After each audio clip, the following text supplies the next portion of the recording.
Ms. Drummond? Here. Ms. Drummond is online. Mr. Birch? Here. Ms. Gray Jackson? Honored to be here. Ms. Johnston? Here. Mr. Trainee? Here. Mr. Flynn? Present. Mr. Starr? Here. Mr. Hall? Here. Mr. Honeman? Here. Mr. Honeman is also online. Mr. Gutierrez? Here. Ms. Osiander? Here. Mr. Chairman, we have a quorum. Thank you, ma'am. Next item of business is the Pledge of Allegiance. Mr. Birch, would you lead us in that, please, sir?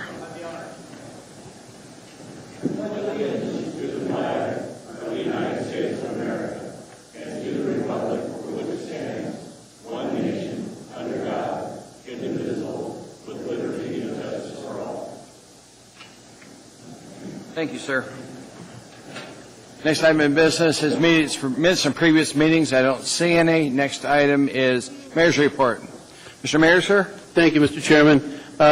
I just came from providing testimony to the U.S. Fish and Wildlife Service on the Arctic National Wildlife Refuge Comprehensive Conservation Plan, and the gist of my testimony was in opposition to any further designation of the 1002 area, which is the coastal plain of ANWR, being designated as wilderness, so that the opportunity at some point to develop that area for oil and gas might still be available to Alaskans. And it's estimated over 10 billion barrels of oil on land available in that small little area, and it's an opportunity that Alaskans and America certainly should never waste if we're looking for energy independence and security. So I was pleased to provide testimony, Mr. Chairman. Thank you, Mr. Mayor. Next item is Assembly Chair's report. I had an interesting Saturday night. I rode with the police department. If you haven't done that, I suggest you take the opportunity to ride with the police department. They gave me an obligatory vest. They said it was kind of tacky to lose a member of the Assembly. So rode with them all night long. And I would urge all my fellow colleagues to ride with the police department. You get an interesting perspective. And do the midnight shift from 11 to 8 in the morning. Done it many times, Mr. Chairman. You what? Done it many times. Good. Well, I would encourage every member to do it, because a lot of times we pass legislation here, but you don't see the impact of that until it's the people on the street that hit the lights. So my thanks to the police department for letting me go play with you. It was an interesting night. Other item would be we've got a new committee dealing with the port. When we get to committee reports, Pat, if you would give us a brief on that. I'm concerned about the port, and I appreciate you taking that assignment for the port. Other than that, that's all I've got. So let me get down now to committee reports. Mr. Birch, sir? Ms. Gray Jackson? No, thank you, Mr. Chairman. No report, thank you. Thank you, ma'am. Pat? Thank you, Mr. Chairman. Two things. One, the Anchorage Community and Development Authority had their board meeting last week. Mr. Hall and I attended. Their audited numbers for 2009 are complete. No big surprises. The usual problem. We're cash flowing the business, but we're not meeting depreciation. And that gets back to the parking enforcement issue, which I suspect we'll see more of in the year to come. Second point, as you mentioned, we have a special committee forming to look at port issues. Our first meeting will be on Tuesday, the 18th, next week at 10 a.m. down at the port. We'll spend about an hour looking at the facilities, including some of the improvements that have been made to date, and then a couple hours working through a variety of issues, including timelines, finances, the logistics of making the move from the existing work area to the, we'll call it interim work area as work continues, and how long that can be functionally maintained given the potential for delays in construction based on funding issues. The members who have signed up include myself, Mr. Gutierrez, Mr. Hall, Mr. Honeman, and Ms. Osiander. If any other members are interested in joining us, they're more than welcome. And that's all I have, Mr. Chair. Will there be any problem getting down to the port, because you probably have to go through security? Is it open to the public? It is. There will be issues, so if you want to come early. I've asked the port to provide information on specifically what needs to be done. I think I'm the only member of the Assembly with a TWIC card. So we'll try and get... What's the card? Transportation Worker and Identification Card from my previous career. Doesn't seem to help. You still get stuck at security. But anyway...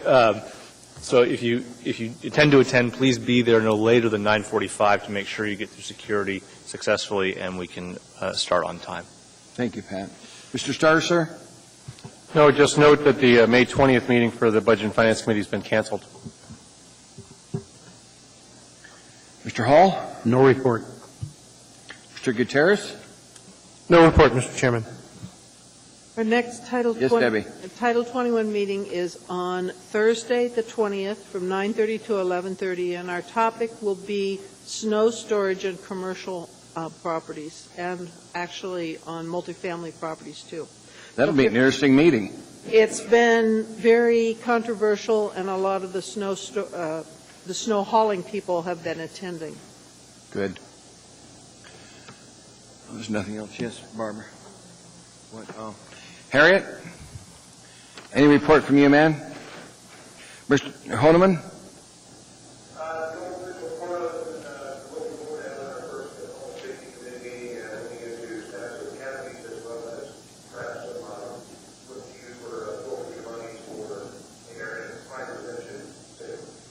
Thank you, sir. That completes the committee reports. We now need a motion to include the addendum to the agenda. I'll go through it. Item 9A1, Resolution AR 2010-152, resolution of the Anchorage Municipal Assembly recognizing and honoring Mrs. Lori Bell for her achievement in being selected a National 2010 Military Spouse of the Year. Comes from Assembly Member Gray Jackson. Item 9B9, number 3, 9B93, Resolution AR 2010-150, resolution appropriating a donation of $62,000 in the form of a reimbursable grant from the Anchorage Park Foundation to the Anchorage Bull Parks and Recreation Service Area Capital Fund 461 for the construction of an in-ground irrigation system on the Avier de la Vega Park soccer fields. Item 9B94, Resolution AR 2010-153, a resolution appropriating $30,000 from Alaska Natural Gas Development Authority to the State Grants Fund 231, Office of Community Planning and Development, as an additional contribution for analysis of the comprehensive competitive positioning in the development of a gas-fed, value-added technical industry in the state of Alaska, from Municipal Manager. And there is a 9B4A, a memorandum AM 295-2010. Item 9C1, under bid awards, the same memorandum AM 289-2010, recommendation of award to Sales and Service to furnish 50 police sedans to the Municipality of Anchorage. Maintenance and Operations Department, Fleet Services Division, $1,219,090.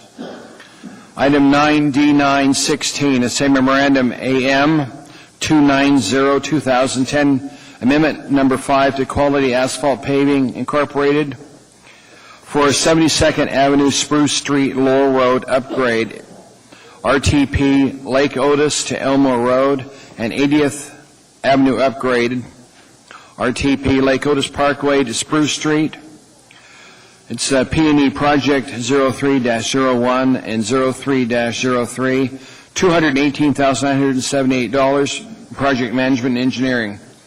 Item 9D17 is memorandum AM 291-2010, Peters Creek Liquor, number 855, transfer of ownership of a package store liquor license, Chugach Community Council, Clerk's Office. Item 9D18 is memorandum AM 292-2010.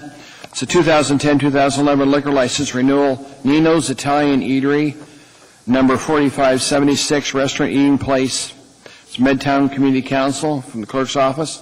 Item 9D19 is memorandum AM 294-2010.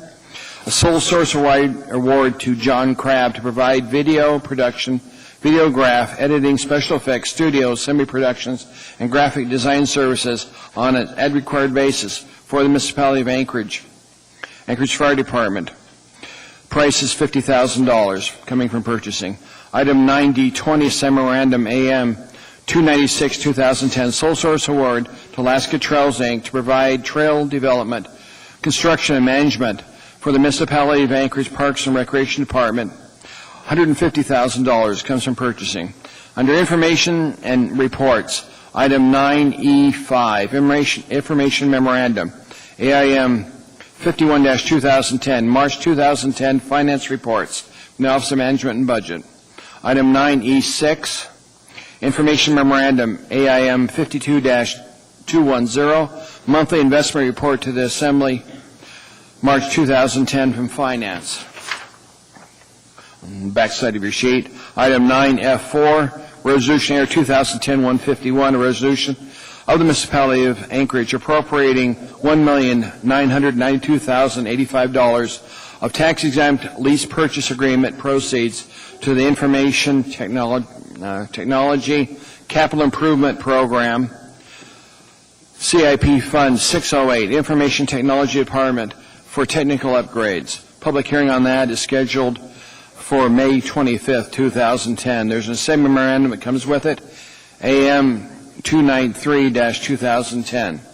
Item 9F5, Ordinance AO 2010-43, an ordinance amending Anchorage Municipal Code, Section 15.20.020 regarding abatement of illegal campsites as public nuisances from the Department of Law. Public hearing on that is May 25th, 2010.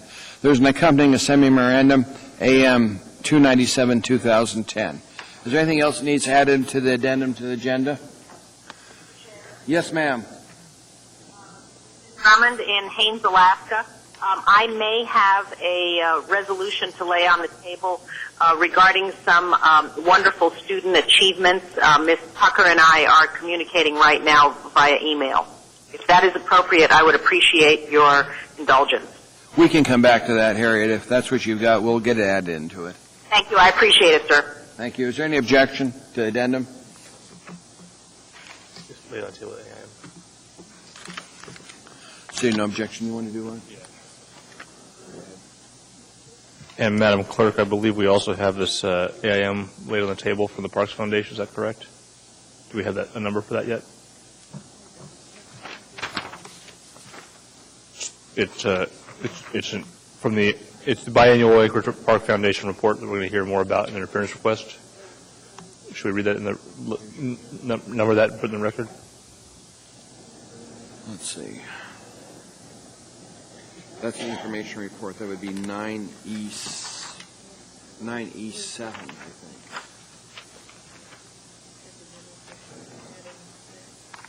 Would be 9E7. I'll have to read it. This would, on your, what you've got in front of you, mark this 9E7, Information Memorandum. It's from the Anchorage Park Foundation. Subject is biannual Anchorage Park Foundation Board Report on Park Investments. I'm not going to go through this whole thing. It would take a lot longer than I intend to spend on it. Yeah, and Mr. Chairman, we have an appearance They're request. coming to speak on it? And they'll Okay. speak to this, so we'll get more information on it. Is there any objection to adding that into the addendum to the agenda? Seeing no objection, Madam, we've approved the addendum to the agenda. Yes, ma'am. I can't see if Ms. Tucker is present in the room, and I haven't heard back from her.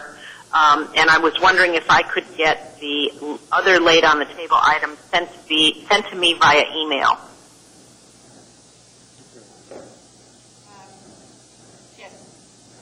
Thank you very much.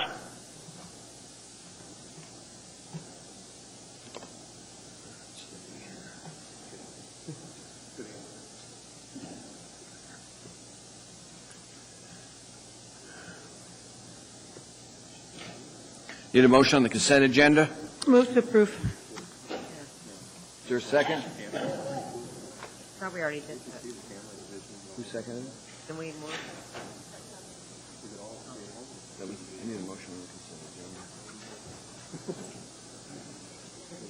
agenda. Okay. We've got a motion and a second on that. We'll now go through the agenda for those items that the assembly members would like to pull for a little further discussion. Mr. Birch, sir? Ms. Gray Jackson? No, thank you, Mr. Chairman. Johnston? No items, thank you. We'll be quick tonight. Mr. Flynn? Item 9, Echo 4.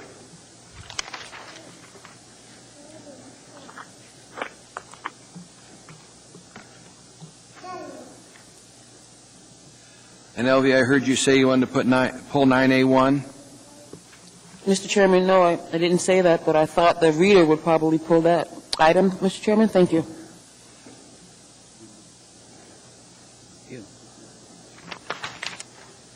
Thank you. Mr. Starr, sir? 9L for 1. Thank you. Mr. Hull, sir? I would like to pull items 9B2, 9B3, and 9F2 for the purpose of disclosure. Okay, 9B what?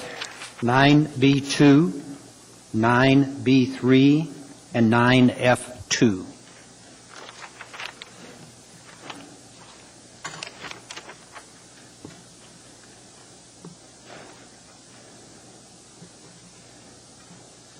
Thank you, sir.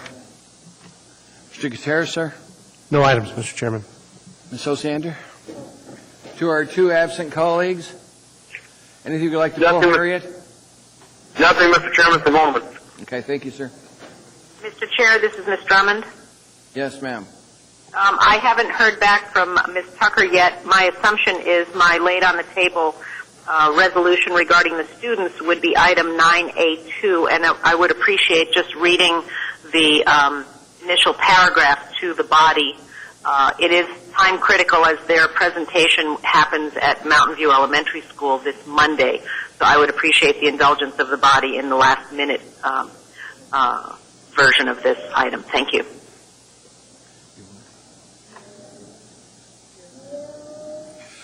Harriet, we want to add that when she gets here. She's not here yet. And we can pick it back up and add it, because it does need to be on the record, ma'am. Great. Thank you, sir. I appreciate it. No problem.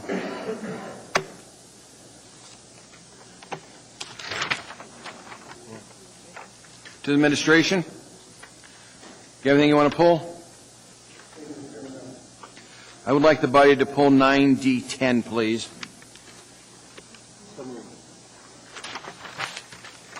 Thank you. There's nothing else to be pulled. Madam Clerk, please get the voting on this.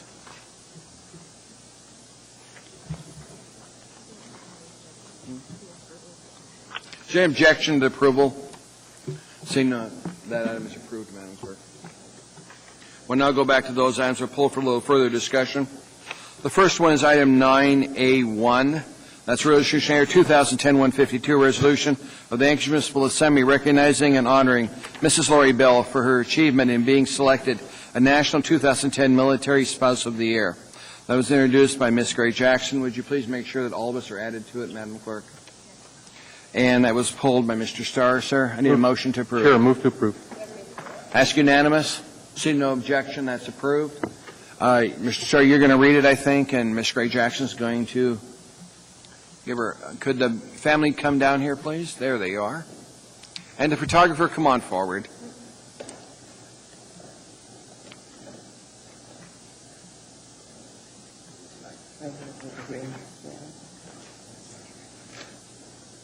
Come over here. Yeah, okay. This is a resolution of the Anchorage Municipal Assembly recognizing and honoring Ms. Lori Bell for her achievement in being selected a National 2010 Military Spouse of the Year. Whereas Ms. Lori Bell currently resides at Elmendorf Air Force Base with her active duty United States Air Force husband Kenyon and their two young children, Amira and Kenyon II. Whereas Ms. Lori Bell, a praise leader at her church, founded online social support networks for military spouses and mothers. And whereas in her 8 years as a military spouse, Ms. Lori Bell has improved the quality of life for those within Elmendorf Air Force Base community, within this state, and within this country. And whereas Ms. Lori Bell, a United States Air Force veteran with nearly 10 years of active duty service, has achieved national recognition for her past service to this country and honored for her ongoing volunteer work and community contributions. And whereas Military Spouse Magazine, a leading national magazine for the nation's 1.1 million current and 20 million former military spouses, supports values cherished by the military spouse community: service, sacrifice, love of family, and patriotism. Whereas each year Military Spouse magazine recognizes the patriotism, professionalism, and altruism of military spouses by honoring a military spouse from each service to represent the United States Air Force, United States Army, U.S. Coast Guard, and United States Marines, and the Navy. Whereas on May 6, 2010, at a luncheon in Washington, D.C., attended by numerous members of the House and Senate, including U.S. Senator Mark Begich and his wife Deborah, and multiple dignitaries of all branches of the armed forces, Military Spouse Magazine and its sponsor, Armed Forces Insurance, presented Ms. Lori Bell with 2010 Military Spouse of the Year Award. And whereas a 2010 Military Spouse of the Year Award recipient, Ms. Lori Bell will represent the United States Air Force throughout the year. Therefore, the the Anchorage Assembly recognizes and honors for achieving national recognition as a 2010 Military Spouse of the Year, as a mother, as a military spouse, and as a U.S. Air Force veteran dedicated to her family, to other military spouses, and to her community, and to serving our country. Passed and approved this day.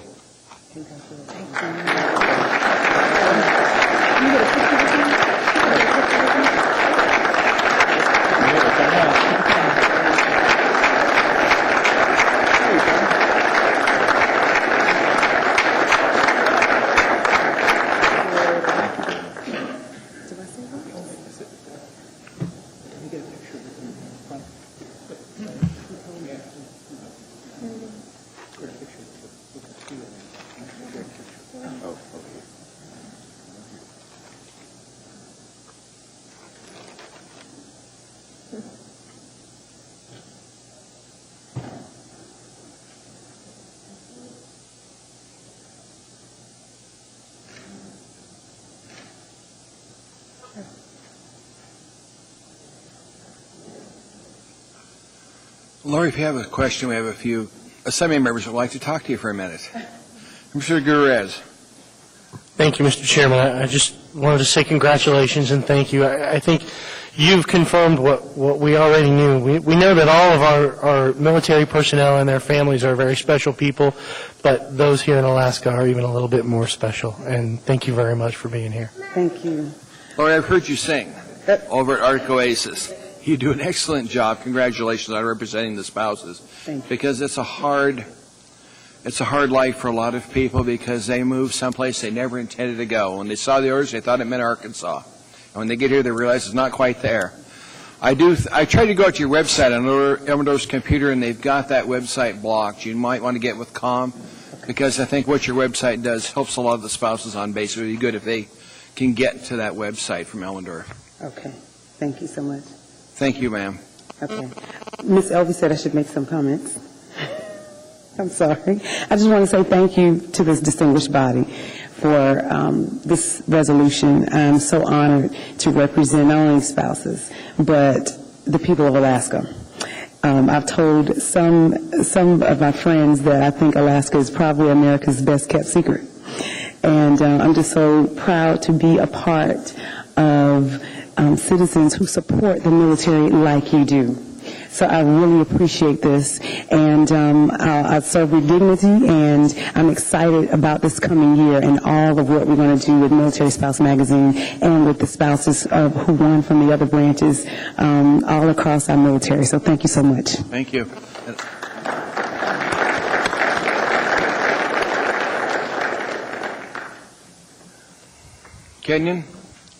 Kenyon, I understand that you're the one that submitted your wife for this award. Yes, sir, I did. And that's a good testament to the support that spouses give to their military members, and the military members give back to their spouses. Congratulations for putting her in for this. It's a good award, sir. Thank you very much. Next item of business in front of us is item 9B92, Resolution Air 2010-147, resolution appropriating $16,067 to form reimbursable grant from Alaska Railroad to Alaska Park Foundation to the Anchorage Park Bowls and Recreation Service Area Capital Project Fund 461 for the purpose of installing fencing to protect the bank, restitution improvements to minimize trail erosions along the Ship Creek Trail between North C Street and West Ship Creek Avenue. Park Recreation Department. That was pulled by you, Mr. Hall. Yeah, I'll move to approve because he's a conflict, sir. Okay. Mr. Hall, sir. Well, I just wanted to disclose that I serve for no compensation on the Parks Foundation Board, a not-for-profit charitable organization. And these items before the body being introduced tonight involve foundation making grants to the municipality. Are there any questions from Assembly members? It's the chairman's ruling, sir, that you can participate in this. You do not have a conflict of interest. Thank you. Ask unanimous approval on this item. Seeing no objection, item is approved. Next item in front of us.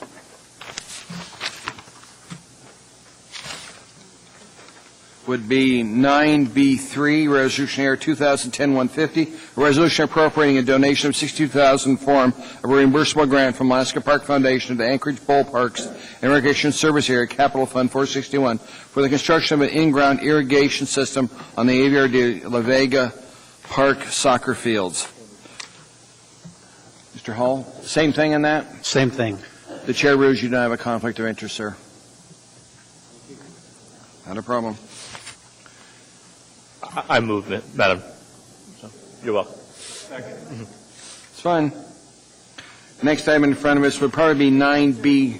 Sorry. Is there any objection? Say no objection. Thank you. You're getting me out of jail yet. You were here, though, when the EPA wanted to send me to jail, were you? No. I got rid of MTBE, and the head of the EPA here wanted to send me to jail. I was hoping he would. I could have written a book and made lots of money. Anyway, next item would be 9D10. Second. I would like this to come back in front of us on the 25th. One of my neighbors got a hold of me today. This tears up her backyard that they put significant funds into, and I need to get her and her husband with the city to reconcile the problem with this little development going on there. So if we could get it postponed to the 25th, I'd appreciate it. I talked to the administration. They don't have a problem with it. Gives me a chance to get the constituent in. Move to postpone to the 25th. Thank you. Ask unanimous. Is there any objection?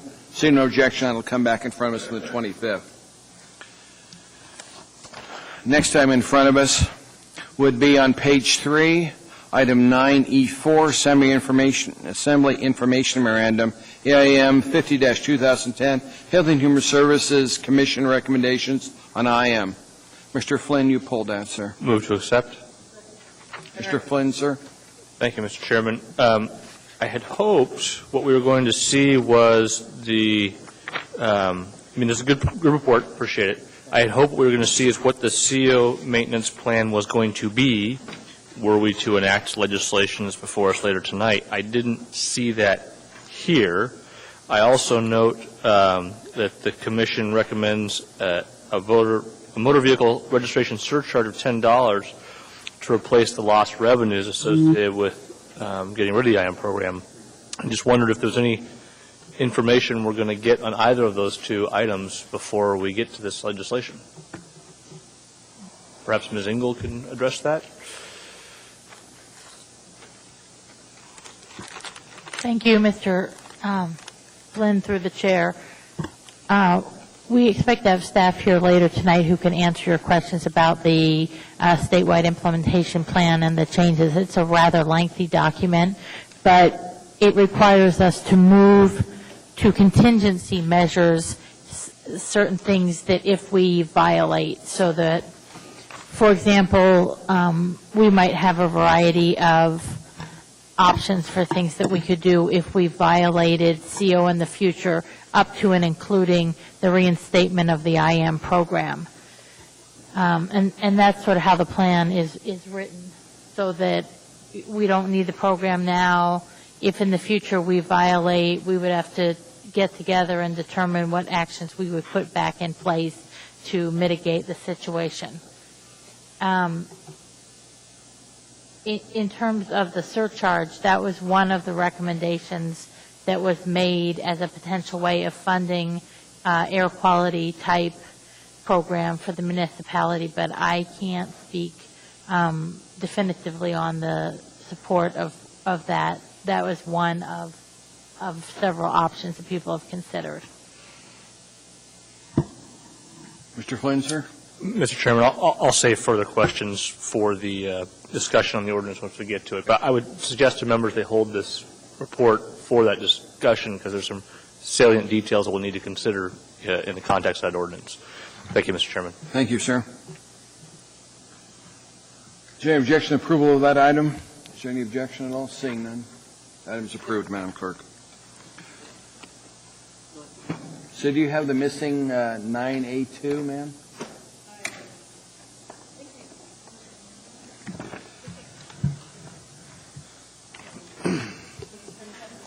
Yes. I'd appreciate it. Clerk needs one. Okay. Okay, next item that was pulled was item, on page 3, item 9F2. This is under ordinances and resolutions for introduction. Resolution AR 2010-148. Second. Moved and seconded. Thank you. This item, we need the third. We've got it. This item is pulled, Mr. Hall. Mr. Hall, sir? Same disclosure issue. Nothing's changed since your last disclosure? Okay. Chair rules you don't have a conflict of interest. Is there any objection? See no objection. So you're directed to participate in this. Mr. Chairman? That completes. Yes. Mr. Mayor. Yeah, before we move on to the next item, we did appoint some new commission members today, and I wanted to make sure Sure, if that you want to go ahead and identify them, we'd appreciate Well, it. they usually come up and identify themselves and tell Okay. the body what they've been appointed to and answer any questions. So anybody who was Come on recently down. appointed, Jose and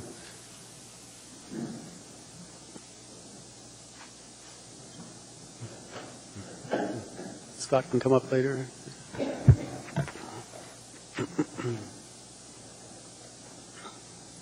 Hi, good afternoon. My name is José Vicente, and I want to thank the mayor for submitting my name to the assembly for approval for a board member of SBURSA, Chugach River Rural Road Service Area. I'm glad that I have the time to participate in the community at that level, and if you choose to appoint me, I'll be glad to serve. Thank you, sir. Questions from assembly members? Ms. Osiander has a question. So it's an alternate position, is that Correct. right? Okay. Correct. Yeah, because I talked to Bob about it, and he Yeah. told me that. Thanks. Thank you for doing it. Thank you, sir. Anybody else that was appointed to a border commission?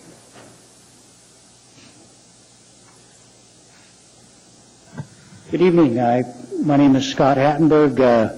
I'm a professional engineer with the firm of Hattenberg, Dilling Lyell. I've been appointed for a second term by the mayor for the on-site wastewater board. I'd just like to thank the mayor for that. Well, thank you. We're currently rewriting the code for the on-site wastewater systems, and so anyway, I appreciate being on the board for another term. Thank you. Thank you. Oh, yeah, I know, you told me. Anybody else who was appointed to border commission? Seeing no one, thank you, Mr. Mayor. Thank you, Mr. Chairman. Appreciate that. One little housekeeping is item 9F2 that was pulled. The public hearing on that, the requested is 5/25/2010. Thank you, Madam Clerk. Would you like to do the coin toss before we do this one, or can we do 9A2 so we can get this one out of the way? Okay, this was the one that Ms. Drummond talked to us about. It's 9A2, a resolution of the Anchorage Municipal Assembly recognizing and honoring Anna Wichek and Taylor Haynes for their achievement in being selected Letters About Literature 2010 winners. Whereas each year, Alaska Center for Book and Center for the Book in the Library of Congress, in partnership with Target Store, sponsors a national writing contest, Letters About Literature, where students must write a letter to an author, living or dead, explaining how his or her work changed their view of themselves and the world. And whereas nationwide, just under 70,000 4th through 5th grade students entered Letters About Literature in 2010 at one of the three levels, elementary school, middle school, or high school level. And whereas within each state, a winner, runner-up, and honorable mention awards at each level were selected, and the state winners at each level advanced to national competition. Whereas the 2010 Alaska Winter Awards went to Anna Wichek of Anchorage at high school level, Carolyn Everts of Fairbanks at the middle school level, and Taylor Haynes of Anchorage at the elementary school level. And whereas Taylor Haynes, a 6th grade student at Rogers Park Elementary School in Anchorage, wrote to author Stephen Meyer about her book Twilight, and who hasn't? where it's not part of it, but I think of all the people that have read Twilight. I think my daughter's read it cover to cover till the covers fell off the book. Whereas Anna Wilczek of Anchorage at West High School in Anchorage wrote to Alaska author Vilma Wales about her book, Two Old Women, and whereas Anna Wilczek also subsequently named National Letters About Literature 2000 recipient earning $10,000 grant for a local library of her choice, and whereas Anna Wilczek was named Mountain View Elementary School Library to receive the award, and whereas at a reception on May 17, 2010, in the Mountain View Elementary School Library from 2005 to from 5 p.m. to 7 p.m., awards will be presented to Anna Wilczek, Taylor Haynes, and Alaska winners. And whereas author Mrs. Velma Wales, who found Anna Wilczek's letter touching and wonderful, is flying in from Fairbanks to greet Anna Wilczek at the reception, and with a representative from the Library of Congress Center for the book is joining the reception. Now therefore Anchorage Assembly recognizes and thanks and honors Anna Wilczek and Taylor Haynes and each of the Alaska student participants and honorees in Letters About Literature 2010 for their love of reading and interest in books and authors. We are proud of our students and their participation in this event, passed and approved by the Anchorage Assembly this 11th day of May 2010. What? We need a motion to approve that in a second. Move to approve. And a second. Okay. Ask unanimous consent. Say no objection. That item is approved. Anything else, Harriet, on that? Thank you very much, Mr. Chair. I appreciate it, and I appreciate the unusual order of events today. I will be happy to present this resolution to those two young ladies at Monday's reception at Mountain View Elementary School. Thanks again. Well, thank you for bringing it forward, Harriet, because books are just a tremendous way for people to get a lot of enjoyment. And like I said before, my daughter probably read the Twilight series back to back and back to cover again more than once. Thank you, sir. I appreciate it, and I appreciate the indulgence of the body. And I'm looking forward to this. I just found out about this afternoon. Hence, these two young ladies could not be present for receiving this recognition at our meeting this evening, but Monday will be just fine, as they will all be there with their parents and with author Velma Wallace, which is, I think it's wonderful that she is flying in. It is that important, an award for Ms. Wichorek from West High School. Thank you. Thank you, ma'am. Next item in the assembly is we need to move down to special orders. We have, Alersa, that they had a tie in the election, and we have to flip a coin. So I need the indulgence of the body. We need to change the order and drop down to special orders. Mr. Chairman, I move to change the order of the day to move down to special orders. Is there any objection? Seeing none. We're now down to special orders. Madam Clerk, why don't you... There you go.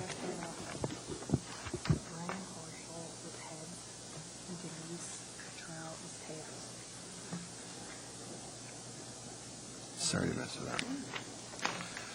Okay, we have to make the announcement that in this particular limited road service area, we had a write-in that it was tied, and so in flipping the coin, Denise Cantrell is heads, and Brian Horschel is tails. It doesn't happen that often, but occasionally. You what? Okay, Upper Grover, seat B.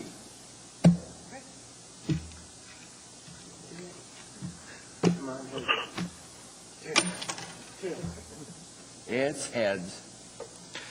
It's heads, so Denise Cantrell wins the coin toss.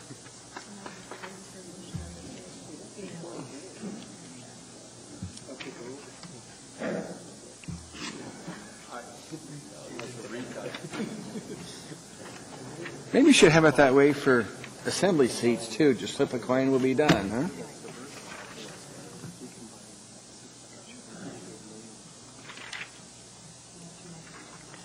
Okay. Thank you. We also have a memorandum, AM 298, 2010, that I need to lay on the record today. It's from the Ms. Clerk's office, subject limited road service area, Seat write-in results certification for regular and special elections, April 6, 2010.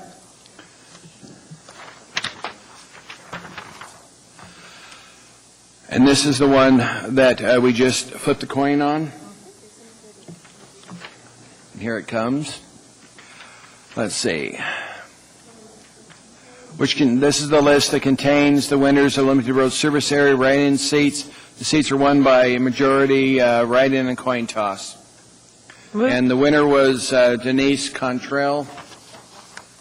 What? One of the winners. Can I get a motion on that, please? So moved. Let's get a second. Ms. Osiander, sir? Ma'am? It's already been moved on. Okay. Any comments from assembly members? Saying no. Is there any objection to this item being approved? Seeing no objection, item is approved, Madam Clerk.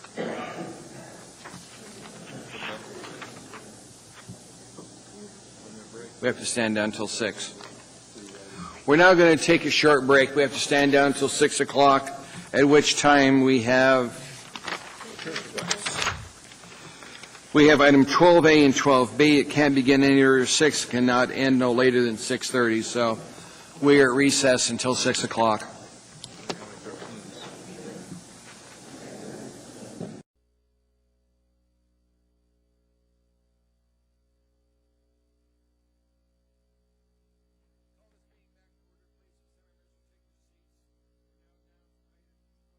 A, under appearance requests.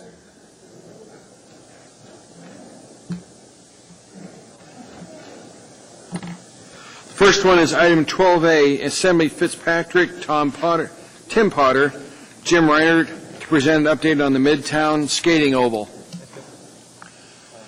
Hello, Sir Potter. How are you? Mr. Chairman, Mr. Mayor, members of the Assembly, thank you. My name is Jim Reinert. I'm here with Tim Potter, who is handing out the Alaska Speed Skating Club's annual reports. And a little thank you note we have for you. We're with actually not representing the Alaska Speed Skating Club, but we are representing the Alaska Speed Skating Club. We're also representing the organization Anchorage Skates. And we have here this evening a check for $10,000 for our share of the ice maintenance at the Cuddy Family Midtown Skating Oval. We were here last year and presented you with a check, and we're here again this year. Where's Mr. Rada? I think the mayor's coming. You've got his attention. Oh, geez. You want this, Mr. Mayor? Or? Well, that's just awesome. Thank you. Thank you, Tim. Thank you, Tim.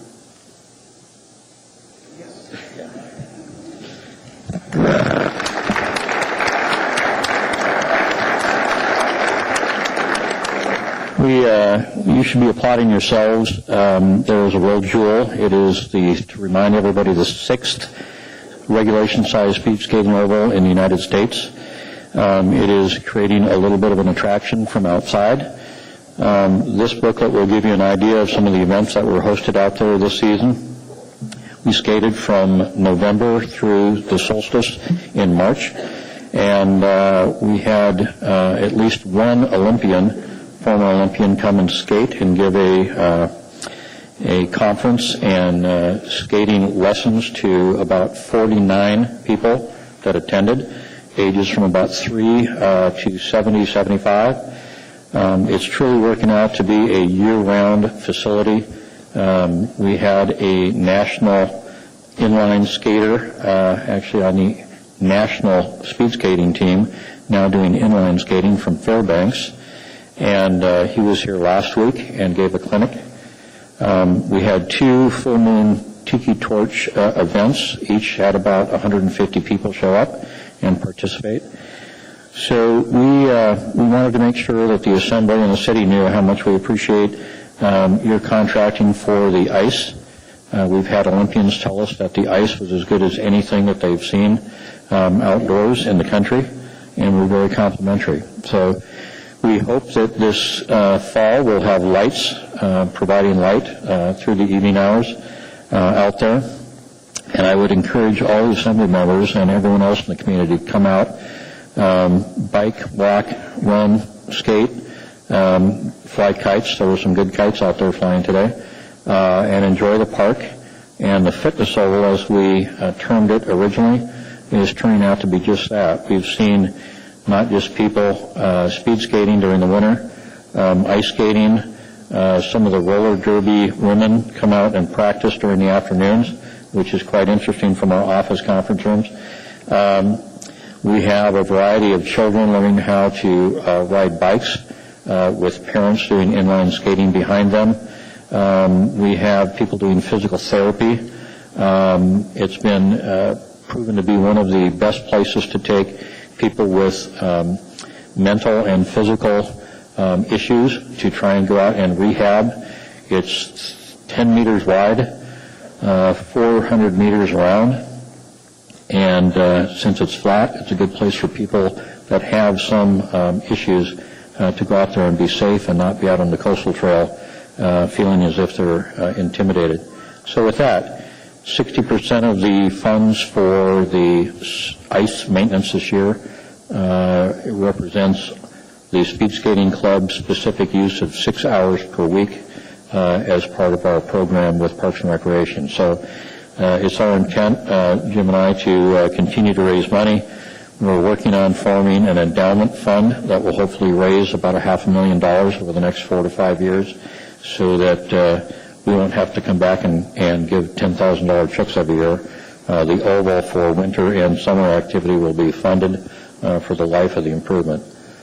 Please go out and take a look at it. It's probably one of the better parks in town. Thank you. Questions from Assembly members? Tim, thank you very much for coming back to see us, because I remember when this plan came in front of this body years ago. It took 8 years to get it there. I know. Well, you did what you said you were going to do to everybody involved in this, and we thank you very much. Mr. Gray Jackson has a comment. Nobody? Thank you, Mr. Chairman. I was out there for one of the functions, and I just want to say that I'm really grateful for Cuddy Park, for the ice skating facility, and the fact that it's in my district. Thank you, Mr. Chairman. Thank you, ma'am. Any other questions from Assembly members? Not seeing any. Thank you again, both you gentlemen. Next item is item 12B, Anchorage Park Foundation.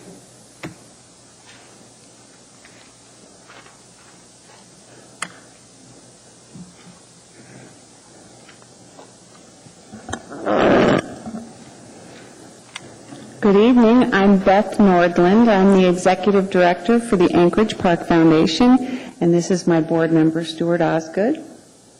Hello. We did not bring a check with us tonight, but you might recall that your consent agenda that you just passed had more than $200,000 in it from the Anchorage Park Foundation, so that's something to celebrate. Another thing that you might have all recently found out is that we have a famous board member for the Anchorage Park Foundation in Ernie Hall. So this is the first time we like to come and present to the Assembly about twice a year, just to let you know what the shape of our investments are in, what kind of park improvements we're making, and what that looks like around town. We like to do it before our construction season in the summer and then after, just to let you know the condition of the finances and the investments we're making in the municipal assets that you see. I hope you all have this draft AIM that I prepared. Good. It's in a regular format. We just like to tell you how much we've raised, and that's over $6 million to date. And we have leveraged over $4 million in volunteer time and materials to date. We have more than $1.5 million in pledges from the Rasmussen Foundation outstanding, and we have some legislative money that's outstanding that's reimbursable, so that will come when we ask for reimbursement. And we have federal funding on the way for reimbursement. And we also have more than $1.1 million in the capital budget. So we're hoping that that we don't get vetoed on very many accounts for neighborhood parks. Our main programs are neighborhood park improvements, challenge grants, and then we're heavy fundraisers for the Youth Employment in Parks program that you have all heard about, I'm sure. The second page of this document that you have in front of you shows that we have 8 parks, neighborhood park improvements, up for improvement this summer, and the dates and times for those volunteer-powered events are in your handout. But I will also personally invite each of you to the park improvements that are planned for your districts, and that, in many cases, will involve some kind of community celebration, as well as like a barbecue. And no, we don't have any scheduled for Eagle River, but I do have good news for you later. We have another challenge grant season underway right now, and those challenge grants are due on Friday. So many of your constituents are applying for up to $40,000 per park improvement, and they can match that challenge with cash or with volunteer time. And these are really exciting projects for us because we get very excited groups of people that want to make park improvements. So that's energizing for our organization, and we look forward to getting those applications and making announcements on June 4th. And then we're right in the middle of hiring Anchorage teens for the Youth Employment and Parks program. And it's a big effort every year. We're going to hire more than 30 teens this year, and I happen to know that some of the applicants are from Eagle River. But anyway, you can also see on your handout that where the Youth Employment and Parks projects are located, the park improvement projects, and many of them will be in your districts, and I will certainly give you appropriate heads up for anything that you might want to attend. And just to see how it goes, and keep you all informed with photos and the like. We get some substantial funding from the U.S. Fish and Wildlife Service, and it's my great hope that we will see a visit from the Secretary of the Interior this summer to one of the Youth Employment and Parks projects. I probably won't know until the minute he gets on the plane, but I'll certainly let you all know in advance when that opportunity will be. It's a high-profile program, I think, and we're getting good feedback. So the rest of your report just shows expenditures by subfund, and I just like to give you that level of detail so that we can read it into the record, and you can acknowledge the level of the gift and the kind of activities that are going on right in your own districts. Stuart, did you have anything you wanted to add? I think you covered it all. Okay, but you might have questions that Stuart can field. We do have a few questions, ma'am. Ms. Jennifer Johnston first, and Elby Gray Jackson. Jennifer? Hi. I, of course, always look forward to this report, and you've done a nice job. How many applicants did you have for the Youth Employment Park this year? I know you hired 30, but... I think we had more than 100. Application processes with the city are, we'll see. But I think it's more than 100. So it's definitely, the word is getting out amongst the youth, and it's becoming a cherished job, and you're getting a pretty broad, diverse group from all over the city. That's true. We work with a variety of people on recruitment. And so what I can tell you is that almost every high school is represented in terms of, and there are high schools that I'm not that familiar with. Nine Star has a program. I mean, all the programs are represented, definitely. And we have a variety of people on our recruitment committee that kind of work within their spheres of influence to make sure we have a diverse population of applicants. Okay, great. Thank you. Ms. Jackson? Thank you, Mr. Chairman. Beth and Stuart, thank you for coming out this evening and providing this report to us. I really appreciate it. And Beth, I want to personally thank you for your dedication and commitment. Boy, you really, really like this job, don't you? I just have one quick question, and I was wondering what the status is of the accessible playground at Cuddy Park. Thank you, Mr. Chairman. We're very excited about a program we have underway. We're raising money for the Playground for All at Cuddy Family Midtown Park. We have, I think this body put forward a request from the legislature, and there are $75,000 in the capital budget now, so we're hoping for no veto on that item for sure. And we had some leftover private funding that is sitting in the municipal coffers, but it wasn't enough to do a great playground. So this Playground for All will be the first playground in Alaska that has all of its play surfaces accessible by disabled children. So the legislature was very excited to see that proposal, and we still have some funding to raise, but we're giving ourselves another year. We're not looking to build until 2011.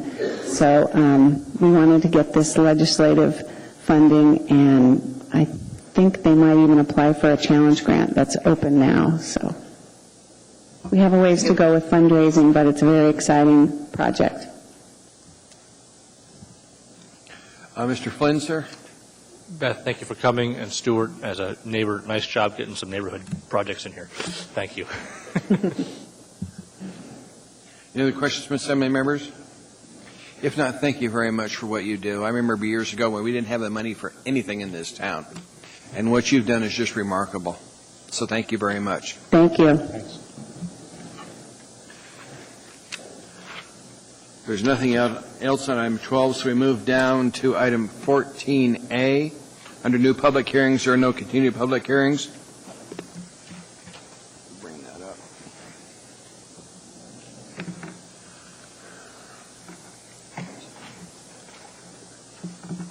I'll learn not to mess with this thing one of these days.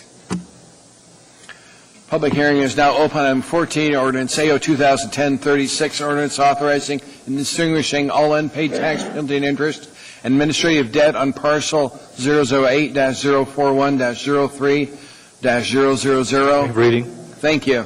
Public hearing is now on this item is now open. Anybody wishing to testify, please come forward. State your name clearly for the clerk. You'll have 3 minutes. Seeing and hearing no one, the public hearing this time is closed. What's the wish of the body? Move to approve. Mr. Birch, sir? Yeah, I was just trying to get a, is this the site of the Peacock Cleaners? Or is this? Mr. Chairman? Chair? Mr. Chairman, yes, it is. Yes, it is. Peacock Cleaners, yeah. What's the status of the, is there any contamination associated with that as a dry cleaning establishment? Has that all been resolved, or where are we at with that? Through the chair, Mr. Birch, yes, there is contamination, and we're working to deal with it. So if you foreclose on it, then the city is automatically encumbered with the financial burden associated with that contamination?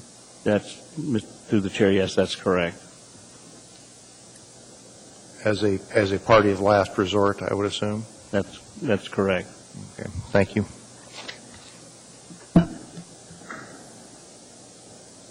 Ms. Osiander?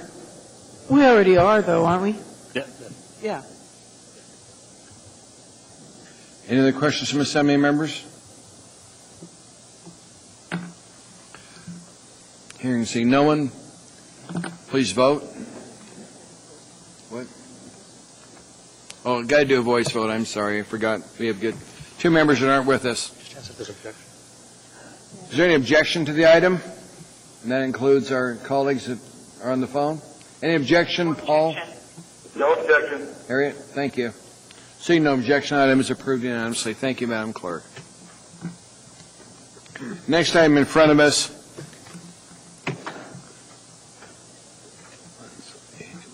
is item 14B, ordinance AO 2010-37, ordinance authorizing disposal by sealed competitive bid of Heritage Land Bank parcel 6-08, a.k.a. Lot 19. Waive reading. Thank you. Public, and the amount is not least value of $90,000 plus anticipated appraisal cost of $350,000. Item on This particular item is now open for public hearing. Anybody wishing to testify, please come forward, state your name clearly for the clerk. You'll have 3 minutes. Hearing and seeing no one, the public hearing this time is closed. What's the wish of the body? Move to approve. It's moved and seconded. Any discussion from assembly members? Mr. Birch. Just a clarification on the revenues and how that $90,000 in revenue is allocated. Is that basically a Heritage Land Bank direction? Through the chair, Mr. Birch, that's correct. So if they were to review the options of saying paying down municipal debt liabilities, that's something they could consider, or are they constrained to operations and maintenance and upkeep of the Heritage Land Bank operation itself? Mr. Chairman, Mr. Birch, the funds would go back into the Heritage Land Bank and then be subject to all the regulations associated therewith. Okay, thank you. Any other comments from assembly members? Ask unanimous consent on this item. Mr. Holloman and Ms. Drummond? No objection. No objection. Seeing no objection, item is approved, Madam Clerk.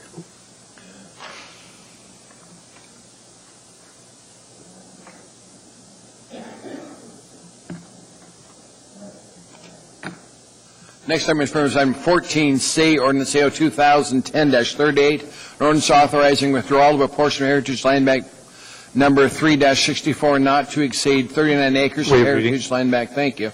Public hearing this item is now open. Anybody wishing to testify, please come forward. State your name clearly for the clerk. Hearing and say no, the public hearing this item is closed. What's the wish of the body? Move to approve. It's been moved by Ms. Osiander, seconded by Ms. Johnston. Any comments from assembly members? I just have one, sir. Mr. Starr, sir.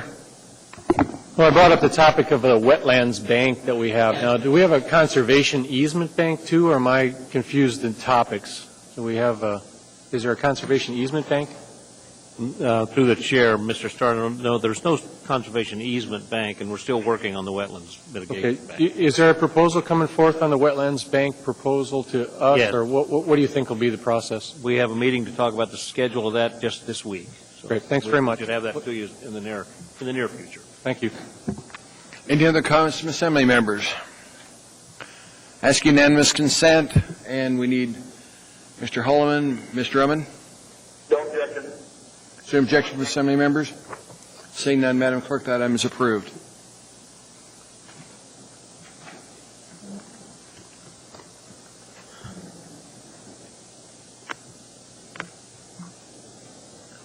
Next item in front of us, item 14D, Ordinance AO 2010-42, an ordinance approving an equal land value exchange on lots 4, 5, and 6, Block 4, Abeloop Manor subdivision.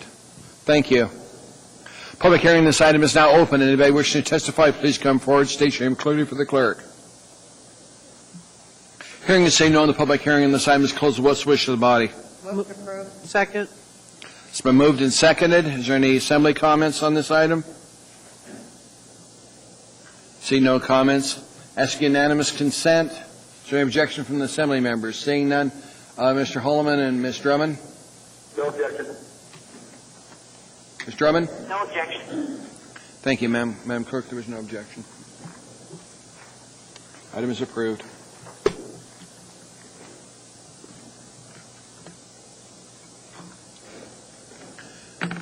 Next item is 14E, Ordinance AO 2010-39, an ordinance amending Chapter 24.80 to add new section 24.80.015 to establish a street solicitation permit and amending Section 14.60.030, fine schedule from the Department of Law. And we've got an amendment we're passing in on this. Public hearing on this item is now open. Anybody wishing to testify, please come forward. State your name clearly for the clerk. You'll have 3 minutes. And we move on. That microphone should adjust down.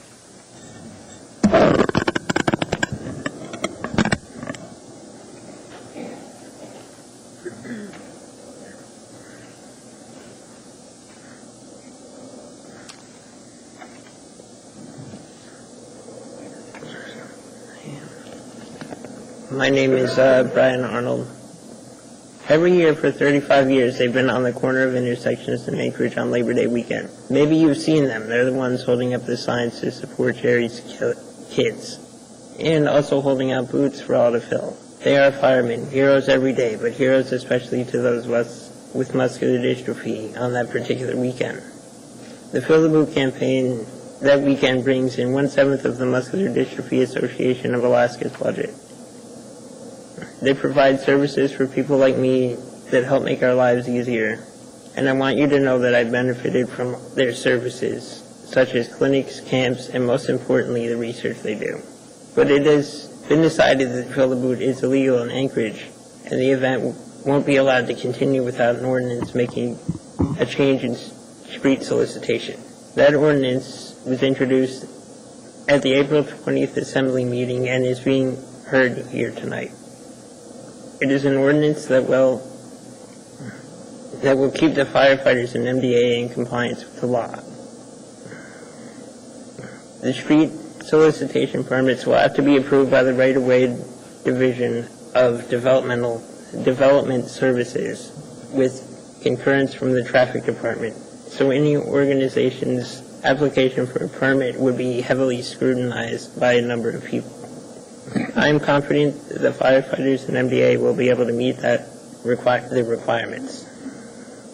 I was on the corner of Lycos and Tudor with the firemen during the Fill the Boot last year, and I was amazed at how safely they conducted the event and how much faster the EMTs responded from whatever corner they were standing on.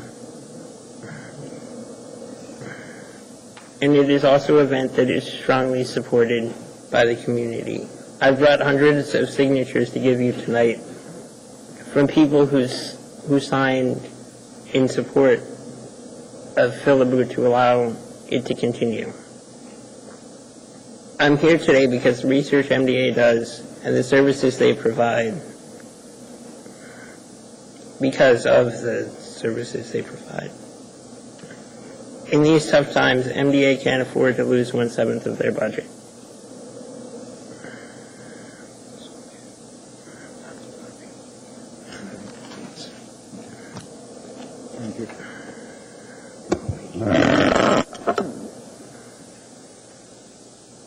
Any questions from Assembly members?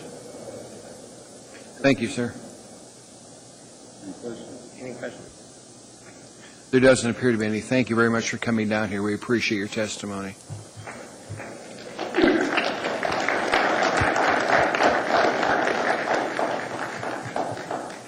Anybody else wishing to testify, please come forward.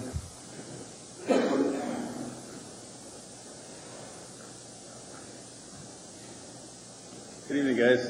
My name is Brian Grell. I'm an Anchorage firefighter and coordinator for Fill the Boot, and I've been doing that for about 10 years. I've probably participated in Fill the Boot. This will be my 17th year, hopefully. I want to commend you guys on presenting this to help us kind of overcome some hurdles and some challenges that we've had, because this is definitely a worthwhile event that we are allowed to participate with. Just a little information for you guys, let you know that we are glad to step up and do this, but it's the citizens of Anchorage that actually support this event. And last year they made us #1 in the nation per capita for money raised per firefighter. In the nation, all the fire departments throughout the nation that did Fill the Boot, Anchorage Fire Department came in #1, and that's because of the support of the community. We show up out there, but if the community didn't support us, it wouldn't be successful. So, I appreciate the fact you guys are taking that you're taking that as evidence of this program and the benefits it does. The same thing with Brian. If there wasn't the money that's raised helps so many kids and so many families, and it's not just the parks. It's like you talked about. It's the research, all the expenses that go along with having neuromuscular diseases. These guys go through a lot. I get inspired by them. These guys are amazing. They're really amazing young people. And they inspire me to keep showing up and do what I do. And I appreciate you guys' support on this. The effects are far beyond anything you guys can possibly imagine or I actually for that matter, because it just continues to go on and continues to give back. We needed your name for the record. Yeah, it's Brian Grella. Did you spell it, or? No. Okay. I think she's on. Question from assembly members. Doesn't appear to be any. Thank you, sir. Thank you. We appreciate what you do every year out there collecting money. It's an important item to do. Thank you. Thank you. Anybody else? Anybody else wishing to testify? Hearing and seeing no one, public hearing this item is closed. What's the wish of the body? Move to approve. Second. It's moved and seconded. First by Mike Gutierrez, second by Pat Flynn. Mr. Sullivan? Yes, thank you, Mr. Chairman. I brought this ordinance forward so that activities of soliciting in the right-of-ways can continue in a lawful manner. As we know, over the last few years, the activity, particularly Fill the Boot, and there's actually been a couple others, have been in conflict with the existing solicitation ordinance. So the purpose was, let's find a way to make this happen and do it in a legal manner. So what the ordinance does is have several requirements to make sure that the interests of the municipality in terms of safety and liability are addressed, and at the same time allow, a very, very popular fundraising activity to continue. And we've done this by requiring several things. First and foremost, a permit that requires a traffic plan, a participation plan, brightly colored clothing or vests so that people are easily identified in the intersections, and liability insurance that names the municipality as an additional insured so that if there is an incident ever that we certainly are covered, because as you know, Mr. Chairman, we are the deep pockets when something like this happens, and if we've sanctioned it but don't have that additional protection, then we're exposed. And so really for very good legal reasons, it's important that this law passes and it will allow the activity to go forward in the future in a lawful manner. Thank you, Mr. Mayor. Mr. Gutierrez? Thank you, Mr. Chairman. At the request of the clerk's office, I have a couple of amendments to propose. So I'd move amendment number 1. Second. Thank you. I'll read it. It's on page 1 of the ordinance at line 40. Section A1 that reads, an application for solicitation permit under Title 10 is also required and shall be approved by the municipal clerk's office. That should read clerks. It says clers. I'm sorry for the typo. There is no fee for a solicitation permit under Title 10. The reason for this is that the current permit that it's referencing is, for lack of a better word, fairly redundant. It is kind of just paperwork that exists. There's no enforcement. There's no criteria for receiving the permit. There's no real benefit to the municipality for this permit, and the permit that is created in the rest of the ordinance really sort of obviates the need for this kind of outdated piece of paper that somebody just has been filling out as a matter of course. So the clerk's office has requested that this be deleted from the ordinance. On that particular item, Ms. Jackson? Gray Jackson? Thank you, Mr. Chairman. I want to thank the mayor for bringing forward this ordinance because it will, to some extent, allow a very worthwhile program to continue. But I just want to make sure that folks realize that there's still some issues, and the firefighters, although the program is going to be able to continue when we approve this ordinance, firefighters are going to have to take leave to do it, and you're going to have to do it without any municipal equipment or uniforms. And I just want to make sure that folks realize that that's the situation here. Again, thank you, Mr. Mayor, for bringing this forward, though. Thank you, Mr. Chairman. Thank you, ma'am. On the amendment, Mr. Sullivan? Yes, the administration does not oppose that amendment. Thank you, sir. On the amendment, Ms. Osiander?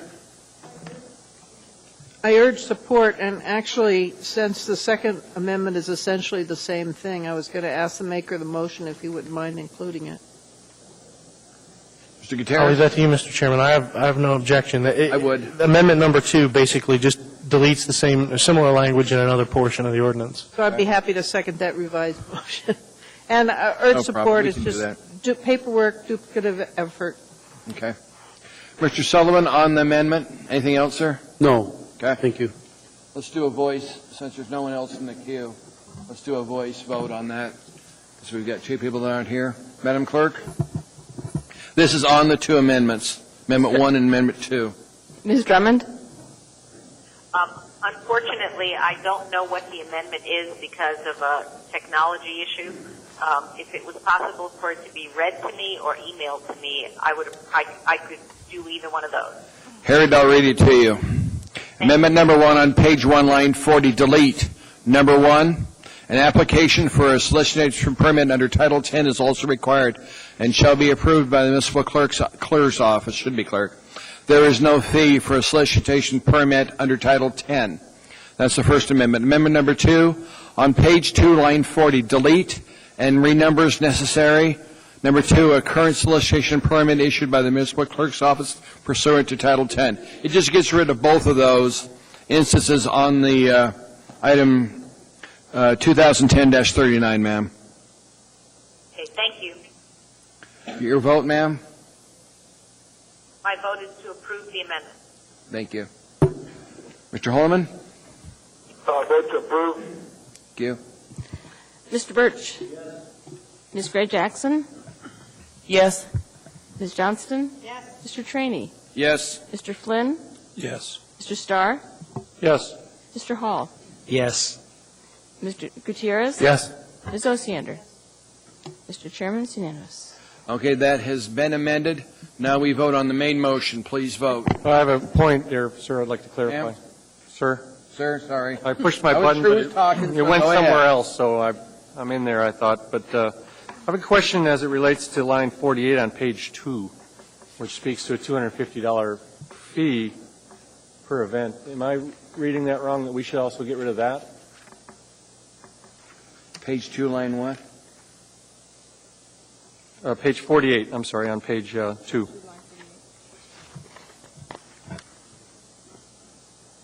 You want to get rid of that, too? I can address that, Mr. Chairman. It just all carries under street solicitation permit, so if I'm misreading it, then... Yeah, I mean, what we eliminated was the clerk's office having to issue a separate permit.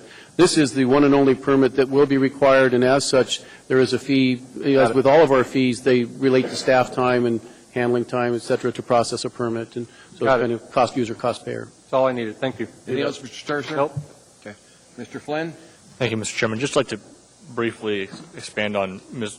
Gray Jackson's remarks and call some of your attention to the email we received this afternoon regarding a variety of questions we asked. But on the second page of that email, note that there's still an issue with state rights-of-way and the tender mercies of DOT. I'm sure will be with us to deal with that.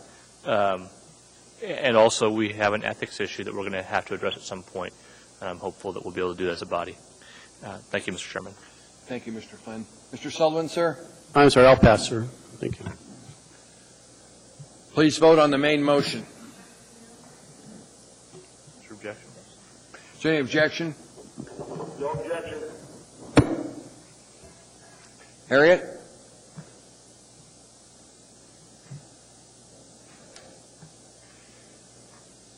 Is there any objection from the body here? Seeing no objection, that item is approved, Madam Clerk. We lost, as amended, we lost poor Harriet along the way. No, I'm here. I'm just having trouble. Okay, so your vote on that, that's on the main motion, ma'am. My Yeah. vote is yes. Thank you. Thank you. So make sure I had on the record. That item is approved. Thank you for coming down here and testifying. Item 14F is ordinance AO 2010-40, an ordinance amending Anchorage Municipal Code section 10.45.060 to change the surcharge on adult admission charges, including senior citizen admission charges, effective for all performances beginning September 7th, 2010. Public hearing on this item is now open. Anybody wishing to testify, please come forward.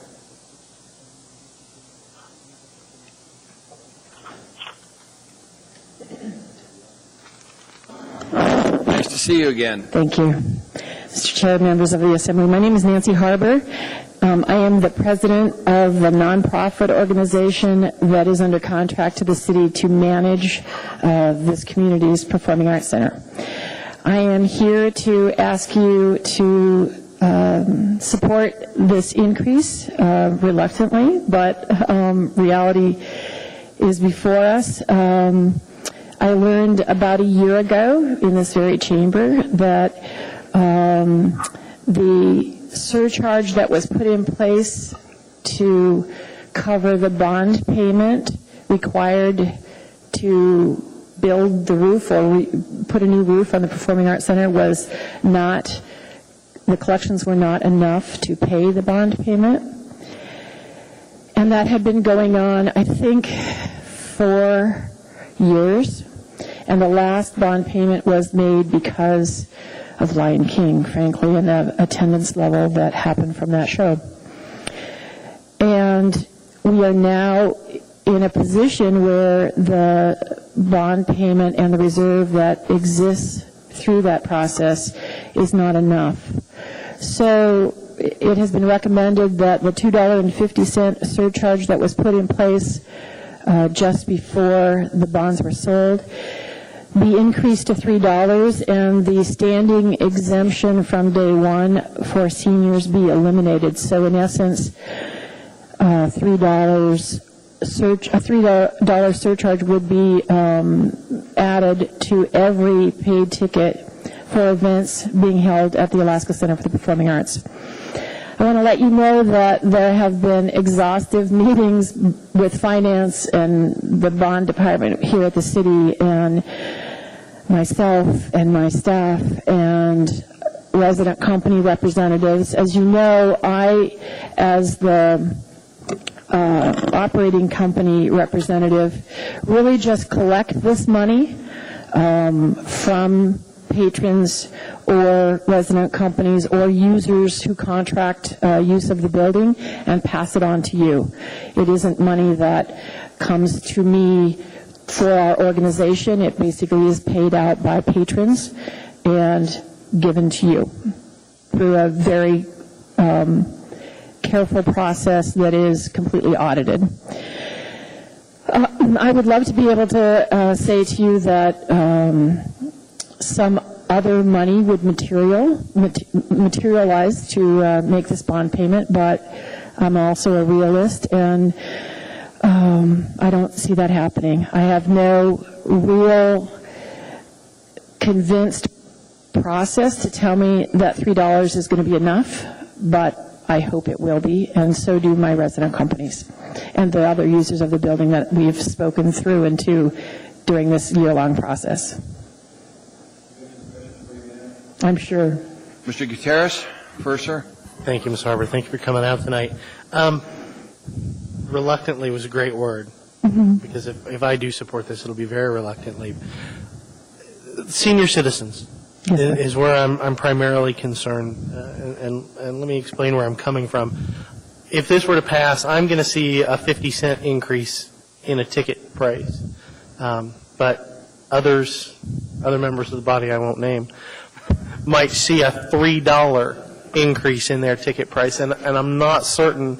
I was talking about Mr. Flynn. Oh, no, I'm sorry.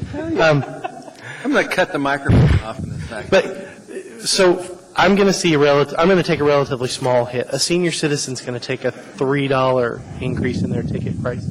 What kind of surcharge increase would it take to get where you're going with this increase, but leave the senior citizen exemption in place? Through the chair, Mr. Gutierrez, I cannot answer that question. We did not do that analysis at all. And it's very hard to answer that question because as 20 years has existed, because the senior exemption has been in play, as has the youth exemption, there's been no differentiation in terms of statistical analysis and figures for us to figure that out. What we had to do was try to take what we had, look at an event over a period of time, or look at events over periods of time and go, okay, that is a youth theater show. So those, 100 tickets were probably discounted to youth, not to seniors. So it was all information that we extrapolated. So, and my answer to you is sort of sideways, and I'm sorry about that, but I've had 2 phone calls. I know there have been a couple of phone calls or emails directly to my resident companies. It is my opinion, and my husband and me soon will have to pay that additional $3, is that there's not going to be significant pushback. So you couldn't tell me if I asked you in a given year how many people claimed the senior citizen exemption when they bought a ticket. You don't track that? No. Okay. We've tracked all along exempt or not exempt. And some are adult or exempt, because it's a click that you make on the software product. The other thing that's very difficult is that I do have users of the building who do give senior discounts. Those we track, but that's in a different price code. It's fairly complicated, and we, in working with the finance department, brought all of this information to the table, tried to analyze it through, I think Mr. Whitehead had about 7 different scenarios, and we had an equal number. And the answer to your question ultimately is no. But you do know that, I'm sorry if I misunderstood, if you track exempt versus non-exempt, which could be a senior, could be a kid, you do track that. So you know how many exempt tickets you sell. Yes, sir. So then I guess forget about just the seniors. What if we kept all of the exemptions in place? Do you have some idea on what kind of surcharge we'd be looking at? Well, I could. We'd have to go back and do that work. We didn't, because it was our hope that we would never have to present or support youth exemption going away. I mean, I have the data in 3 different ways, but we never put that kind of thing together, honestly. We could go back and do it. All right. But I don't think it would be worth adding the surcharge to young people at the cost of that much senior pushback. That's certainly not something I'm looking at. Not to belabor the point, Mr. Chairman. Thank you very much. Thank you. Thank you. Mr. Flinzer? Debbie, sorry. Sorry, Debbie, he was right. I first off want to thank you for all you've done for the arts community in this town, and I know the difficulties and challenges sometimes that you have in your job. I initially, I guess, approached this with the same skepticism that Mr. Gutierrez had, in that isn't there some way around it? I received an email that said that you and folks that you work with had investigated a variety of ways to structure this. And that gave me great reassurance. Could you talk a little bit about what you investigated? Well, that's pretty much what, through the chair, Ms. Osiander, it's pretty much what I was talking about. We have met, I can't even tell you how many times, with Mr. Whitehead in finance, with Ms. Mahoney, others, and then we took information from ticket sales since we ran the ticket office. We started Center Tix in 2005. Before that, we didn't have any ticketing data that was ours because we subcontracted with a company. So we had about 4 years worth of data to try to analyze, and we did that. And then we ran scenarios of, okay, let's say we exempted all tickets that were $10 and under, and then we created a scale where 8% on average was charged against sections of tickets, so that ultimately you would cap a ticket surcharge at $6.50 for, say, a Broadway ticket, and yet that lower $25 ticket would only have a surcharge of $1. We went through all of that, and frankly, when you take into consideration sort of the elasticity of design, of the economy, we couldn't really answer the question, but we didn't believe that we had enough added up to make that bond payment, frankly. The Finance Department had created also scenarios that we all worked through, not only trying to make the bond payment, but frankly, recreating or adding back some of the reserve that had apparently been used to make the bond payment to the extent that it has been to date. And based on everything I've learned, you have to have that reserve in order for there not to be problems. And I think that through this process, we really feel that across the board is the best way to go. It's simpler. I admit there is a part of that, because if you start putting gradations in, it's a very complicated process to audit and to process through the software. But that's the least of our concerns. I think we thought we got to it. Okay. One last question. It appears that this will generate potentially more revenue than's needed, according to what the table in the back of the memo. Why is that?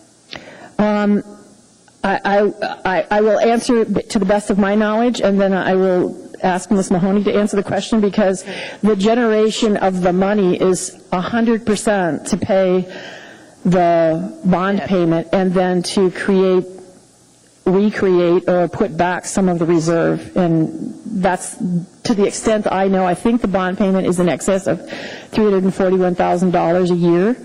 And then to put back the reserve, I don't know what that is. Those are calculations, frankly, I think that Ms. Mahoney has, that I actually let go like this out my ear. Okay, well, it appears fairly close, and I'm guessing that it's to tide over and go in further funds. All right, thank you. May I just add that I think part of our challenge is that we had a really good year last year. We're fingers crossed that we're going to have a good year 10, 11.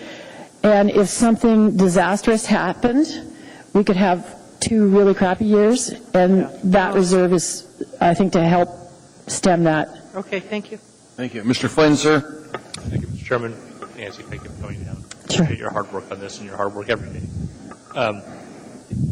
Is it your understanding that for some reason we do have a shortfall in future years based on this surcharge, that the municipality is committed to making it up out of general government revenues? That is my understanding. Thank you. I'll try and confirm that after we're done here. Okay. Harriet has a question. Harriet?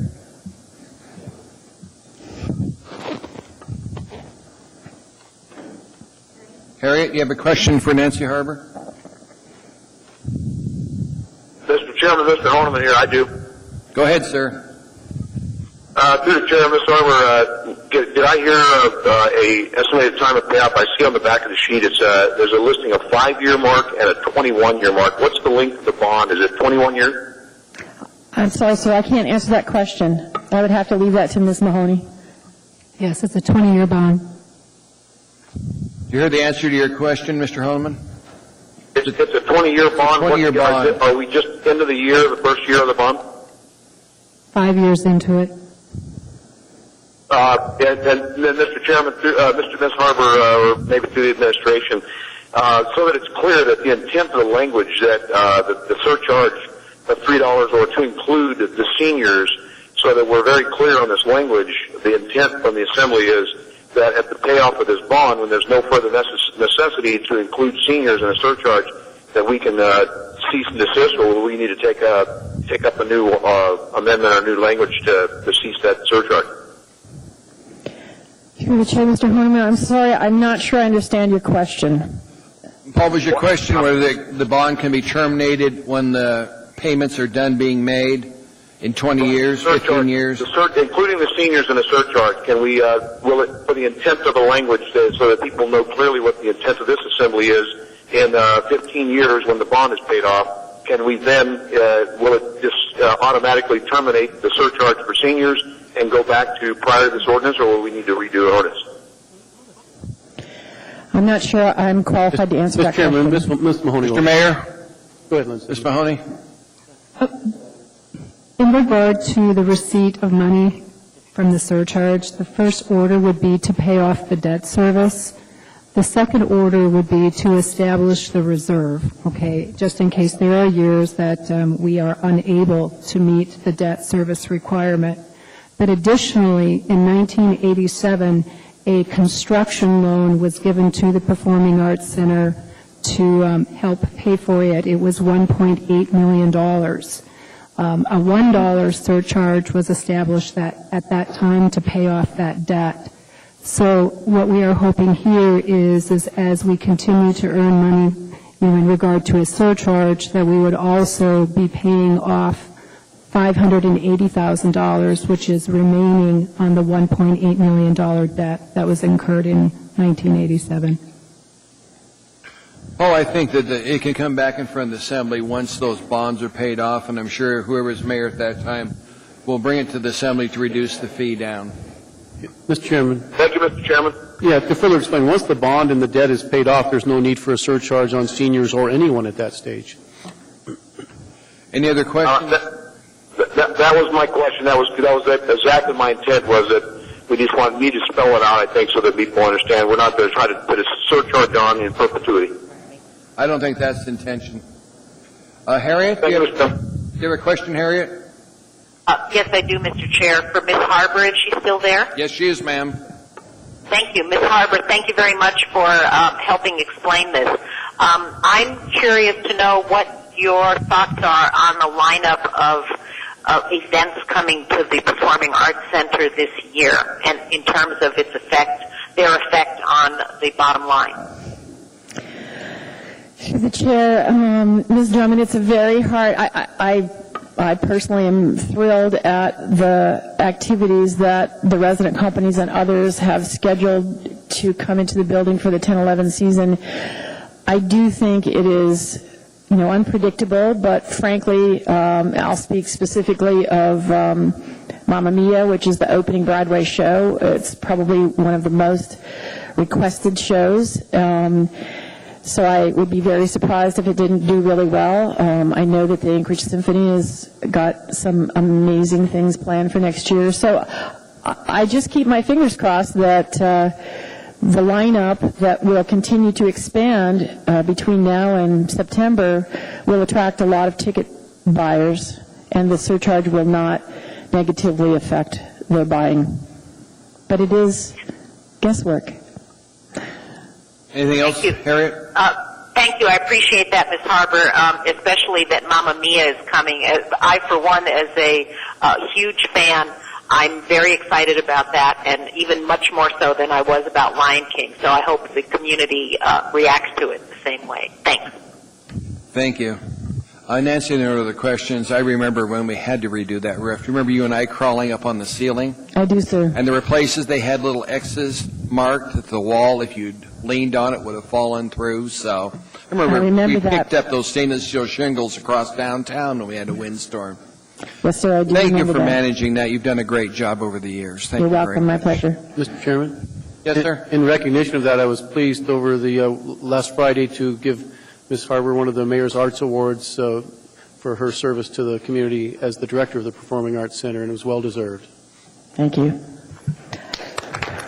Could I just say happy anniversary to my husband, because tonight is our 25th wedding anniversary, and I'm here.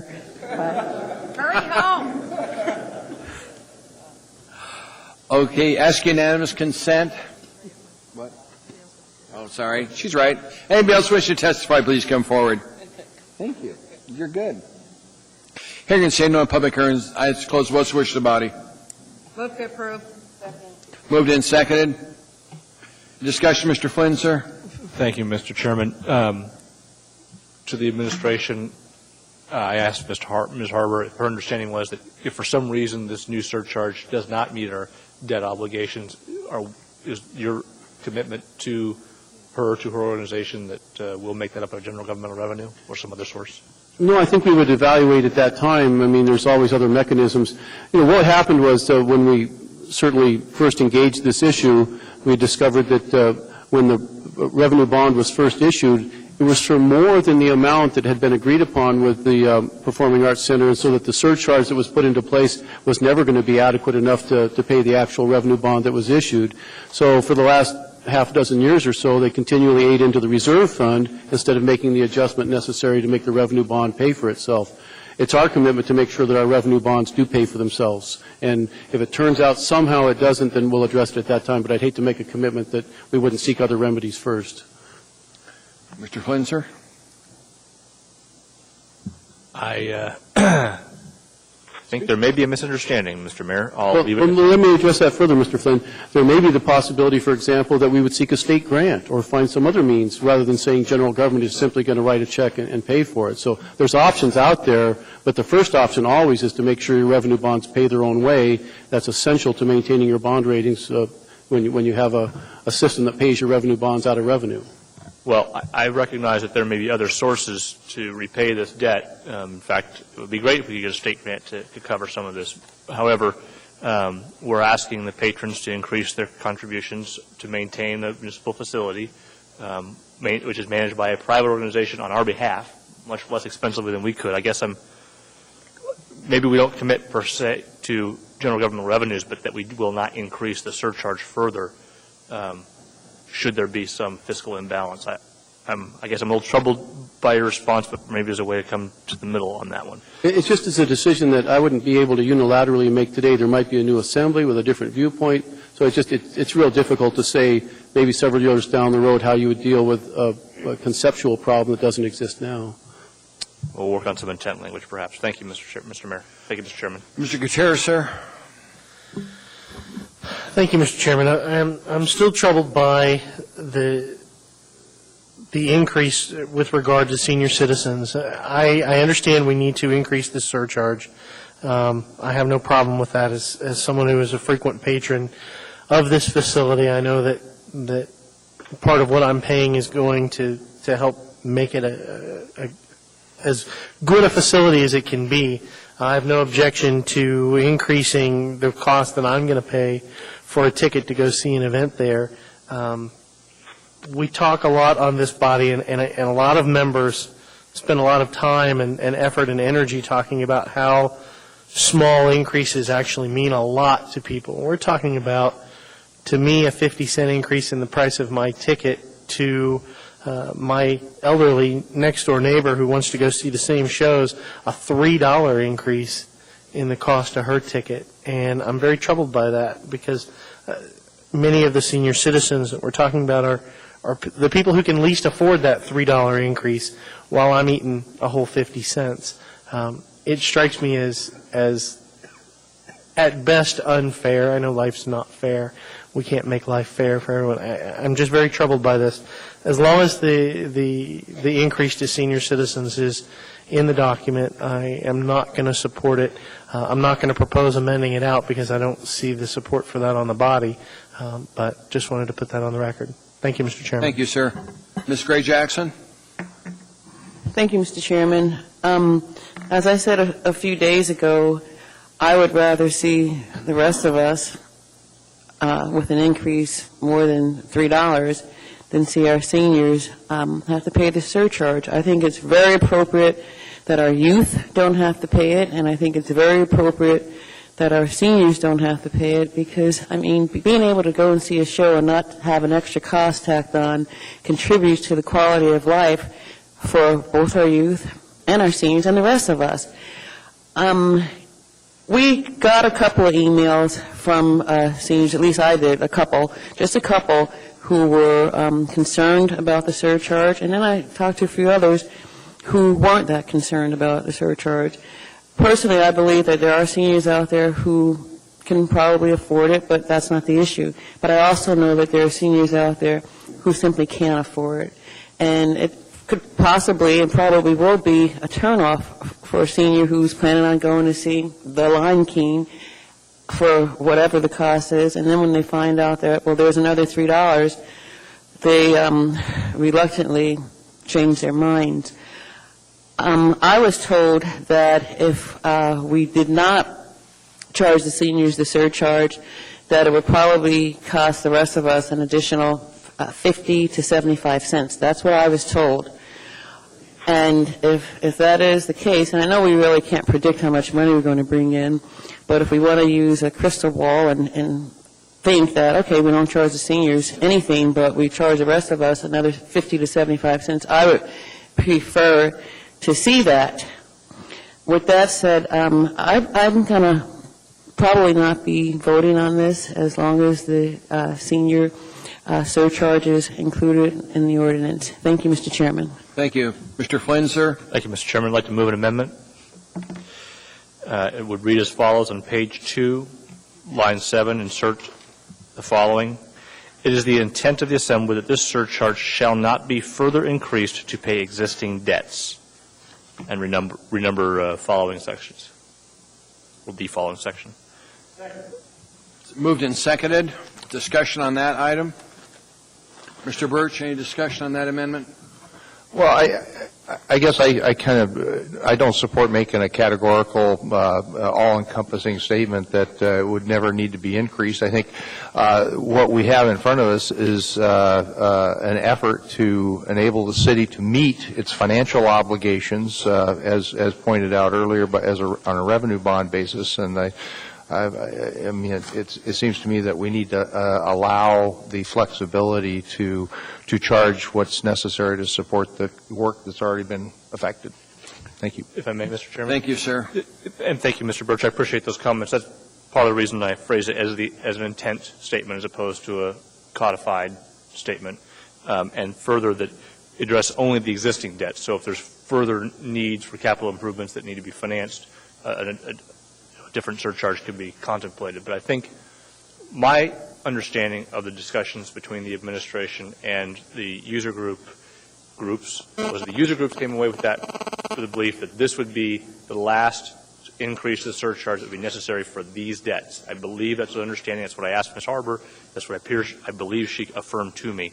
I would like to honor that commitment to them, and hence my amendment. Any other discussion from Assembly members on the amendment? Please cue into the system. Mr. Chair? Yes, Ms. Drummond. Yes, I would like to. I'd like to ask about the cost of the tickets. I'm looking up online the cost of the tickets for Mamma Mia, and it's significantly less than what I was more than happy to pay on Broadway a couple of years ago. In fact, it's about half of what I paid for a single ticket.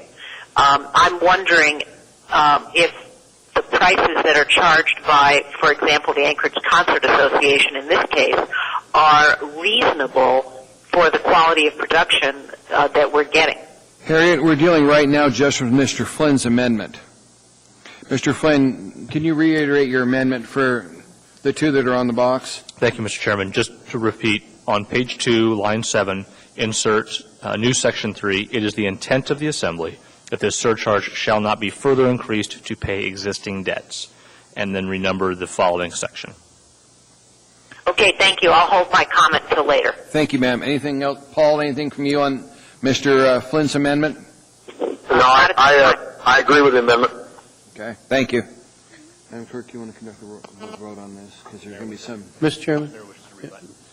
Mayor? I don't oppose it. We don't oppose that amendment. Okay. Ask unanimous consent on the amendment.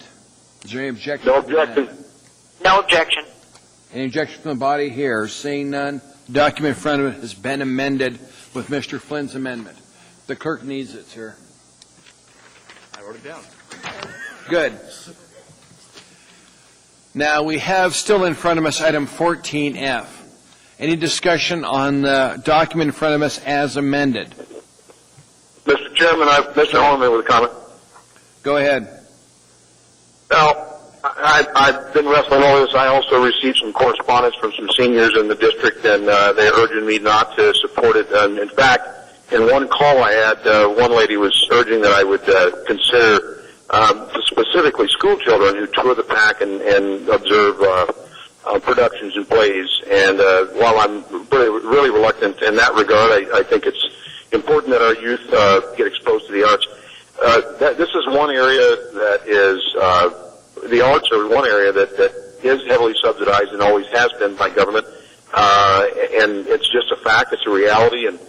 And our seniors who have paid many years in our community have exemptions on their homeowners taxes, and this local option that's not mandatory is something that the Assembly has the authority to either implement or do as we have in the past, and that is exempt them from the surcharge. I really don't feel comfortable implementing a surcharge on the seniors. I would much rather, if possibly, revisit an amendment to increase the general admission, not youth, not seniors, but general admission to all others. Thank you. Harry, you said you had a comment? Yes, Mr. Chair, thank you. It was regarding the cost of tickets in general. I'm observing that the ticket charges for Mamma Mia are about half of what they are on Broadway.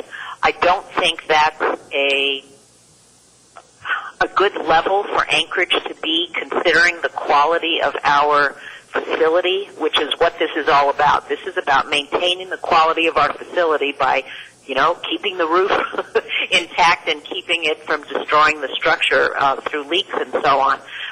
But in terms of the facility itself, this didn't cost us anything initially.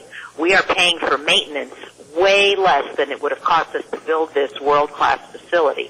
And I'm not sure we're charging even close to world-class fees to, for the tickets.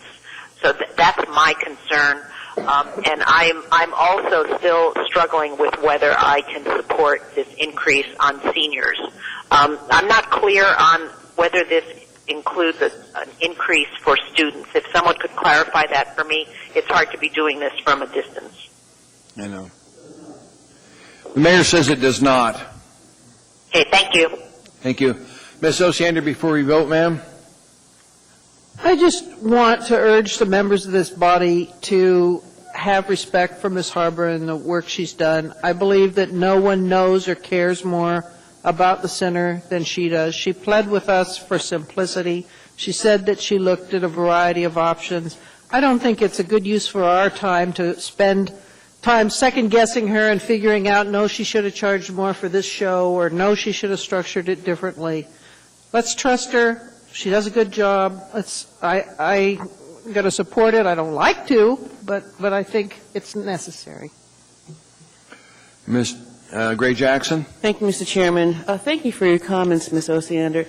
But I just want Ms. Harbour to know how much I respect you, and I probably know you and the work you've been doing at the PAC longer than anybody on this body. It has nothing to do with you, Ms. Harbour. Absolutely nothing.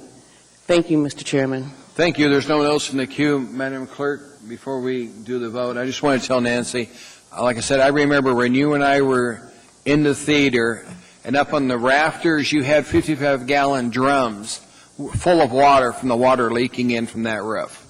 So thank you very much, because I don't think anybody other than me that's still on the body remembers going up there with you to observe how water came through. It was interesting. Mr. Sullivan might. Ma'am, you did?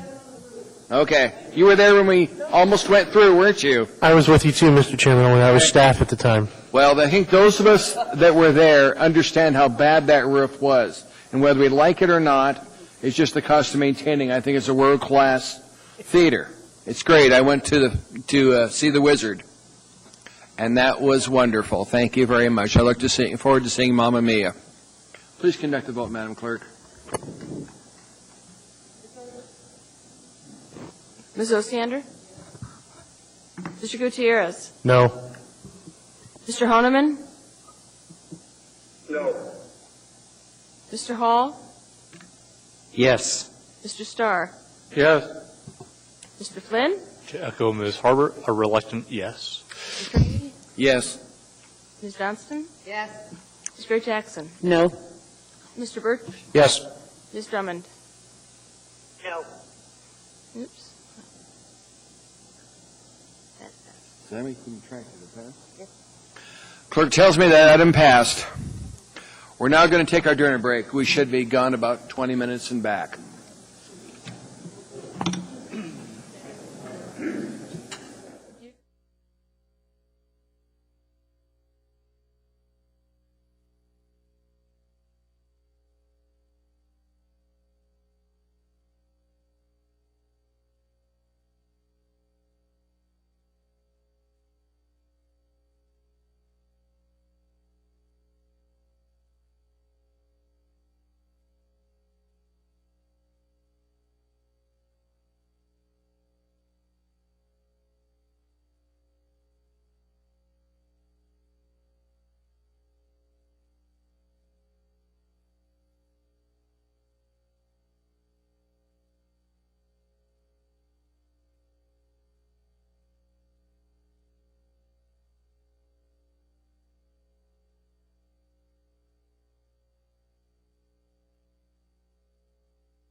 I've still got 14F on my screen, man. There you go. Public hearing this item is now open. Item 14G, Resolution AR 2010-120, a resolution of the Municipality of Anchorage accepting two State of Alaska drinking water loan fund agreements in the aggregate amount of $4,881,000 from Anchorage Waste and Water. Anybody wishing to testify on this issue, please come forward, state your name clearly for the record. Hearing and seeing no one, public hearing this item is closed. What's the wish of the body? Discussion from Assembly members. Ms. Johnston. Yes, could Mr. Primo come up, please?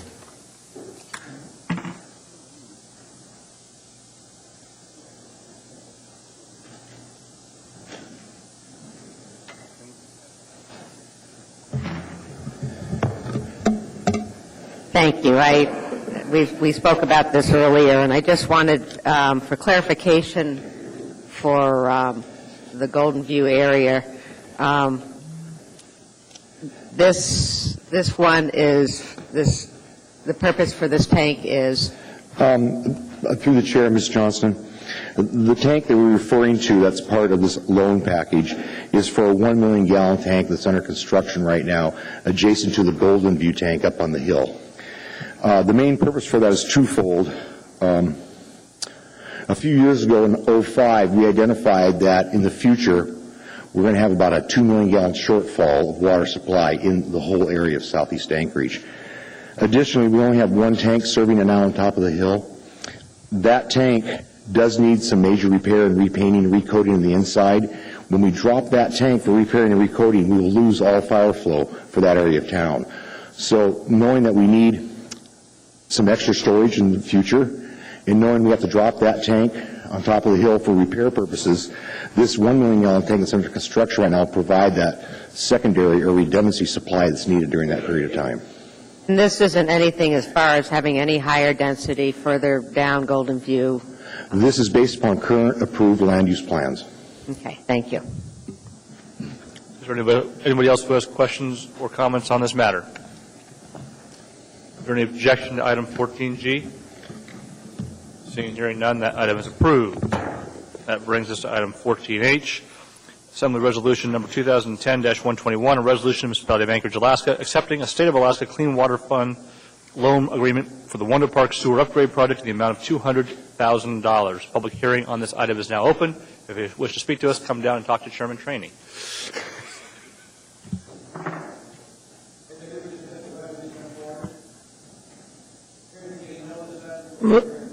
Move to approve. Mr. Chairman, as I had indicated when this particular item was first introduced, I just wanted to disclose a potential conflict because portions of this project are happening not only in my neighborhood but on my very street right in front of my house. So it could potentially affect my property value, probably in the positive, but yes.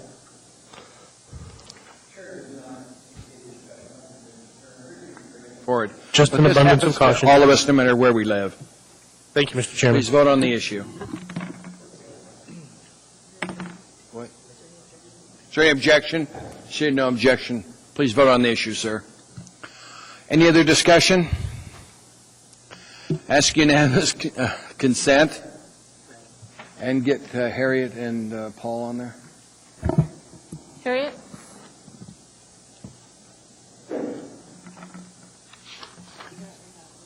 Okay. Seeing no objection, the item is approved by the body. Next item in front of us should be item 14I.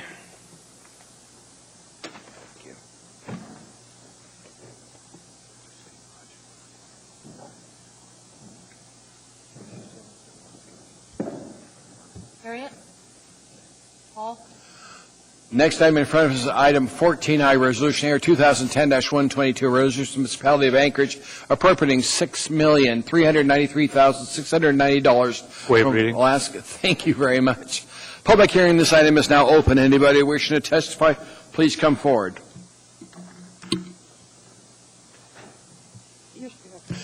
Hearing saying no in the public hearing, this item is closed. What's the wish of the body? Move to approve. Second. Discussion from assembly members? Seeing none, ask unanimous consent. Ms. Harriet and Paul, they haven't come back online. Is there any objection to this from the body? Seeing no objection, Madam Clerk, that item is approved. Next item in front of us, item 14J.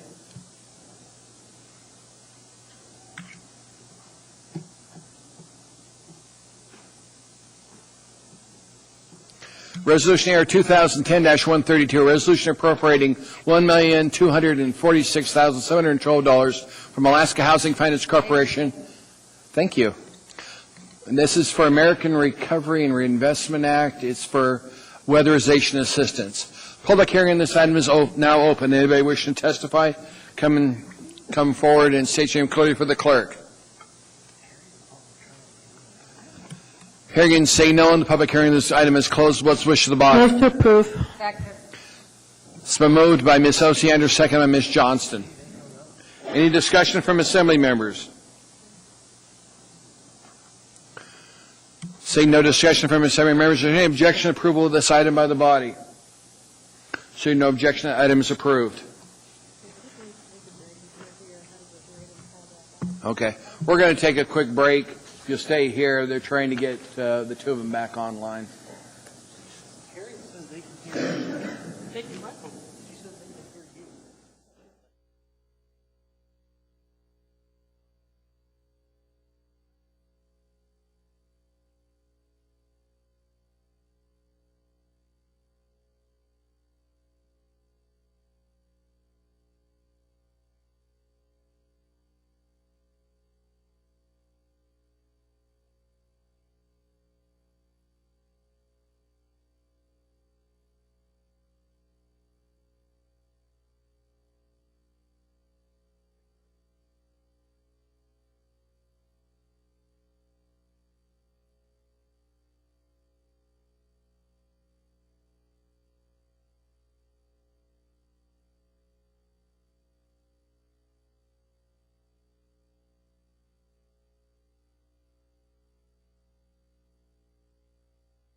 Resolution appropriating $439,476 from Alaska Department of Fish and Game. Thank you.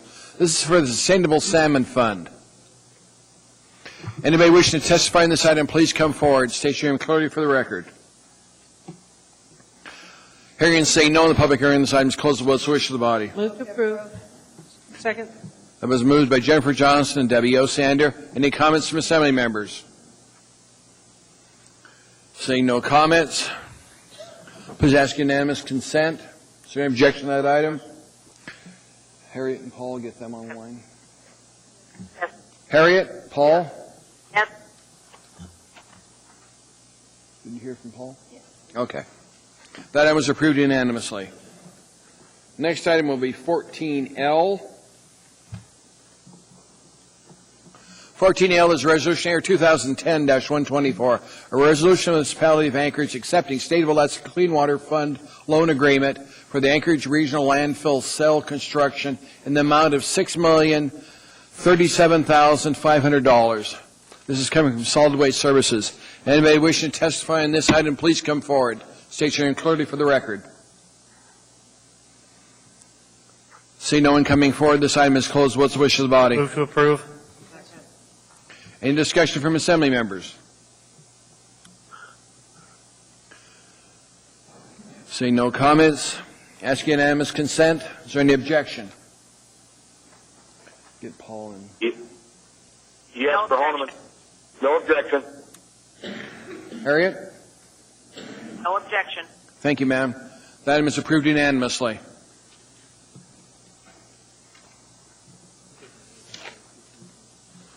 Next item in front of us is item 14M.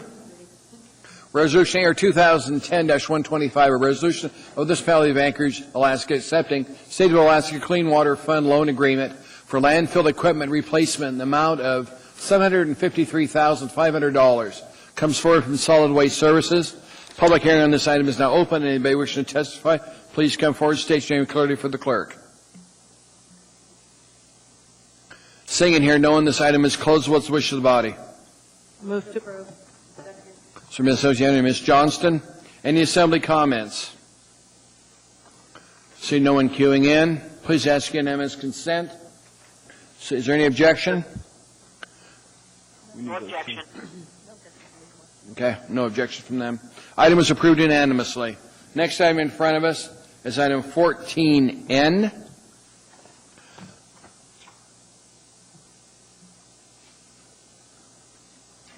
Resolution AR 2010-130, resolution of the Municipality of Anchorage appropriating when tendered $741,000 from the Federal Aviation Administration Airport Improvement Program grant. Waive reading.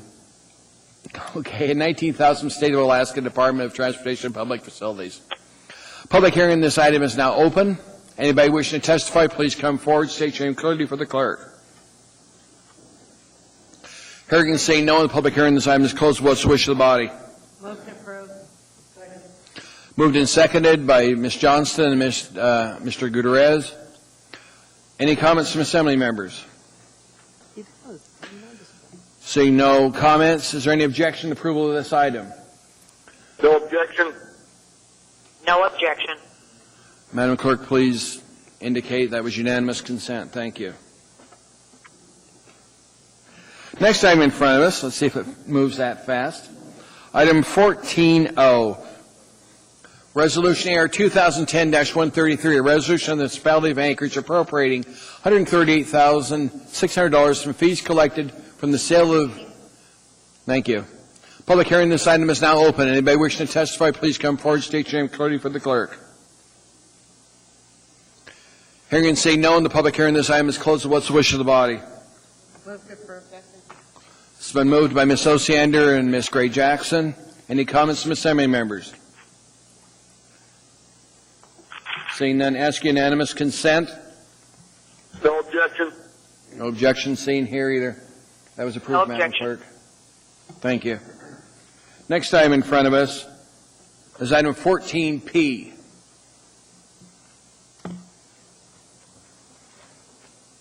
Item 14P, Ordinance AO 2010-35, an ordinance repealing Anchorage Municipal Code Chapters 15.80 and 15.85 relating to motor vehicle emissions inspection and maintenance IM program, amending Chapter 16.80 and 15.80 and 15.85 in the interim to revise existing fees. I heard somebody waive reading. Thank you, ma'am. You're a kind lady. Public hearing on this item is now open. Anybody wishing to testify, please come forward. This is the IM program. And I would like somebody from our Health and Human Services to come up here and testify too. Before I testify, I have some fact sheets I need to hand out so you can... Sir, you have to give it to the clerk. She'll take care of it. Well, she'll give it out to everybody.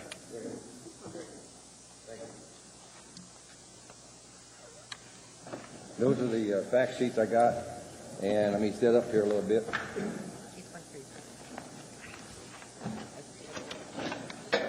I want to show people a few things that maybe they're not aware of.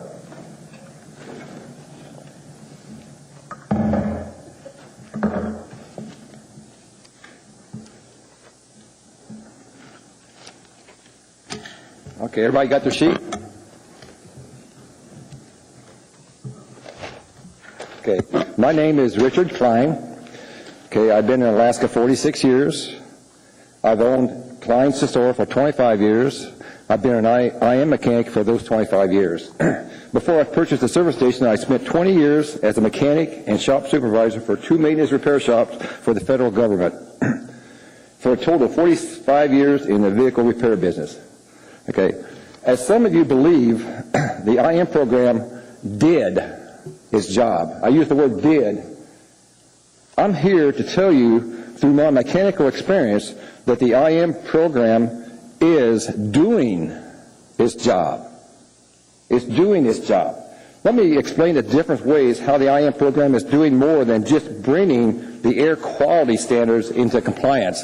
I think people are focused on the air quality standards. That's great, we need that, okay? But there's other reasons that this IM program is doing things that you need to be aware of. And I brought these up here just so you can see them, because people don't know what they are, and you've got to look at them and see what it does. I want to explain that later, okay?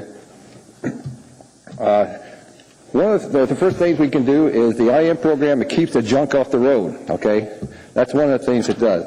And what I want to start out with is the summary report I give you all, okay? Look at the OBD2 failure rate, okay? OBD2 failure rate, back in 2004-05, we failed 2,817. Now, OBD2, what it is, that's 96 vehicles and newer. Okay, 96 vehicles and newer. Okay, we just plug in the OBD2 and we test that. We test the system out. Okay, anything older, we have to do a tailpipe test, and you'll see on that the tailpipe test is failing also. Okay, we failed 11,000 in last year alone. 11,000 failures over a 2-year period.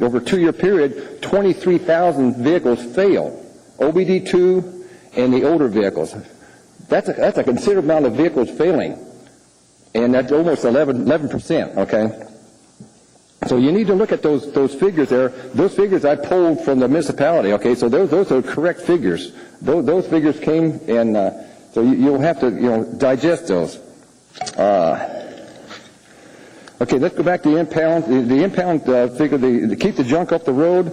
We know Alaskans drives older cars. Okay, that's the way we do it up here. We have no road system like they do in the States, so we drive older cars.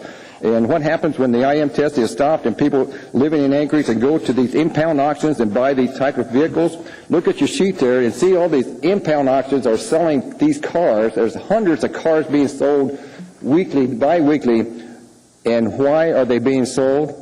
Because the previous owner figures they're not worth the money to pay the $400, $500, $600 to get those impounds out. So they sell them for $1,500 so they can get rid of those cars and put more in there. And those cars come to my station for IM testing and they fail. They got a lot of maintenance repairs they need to do.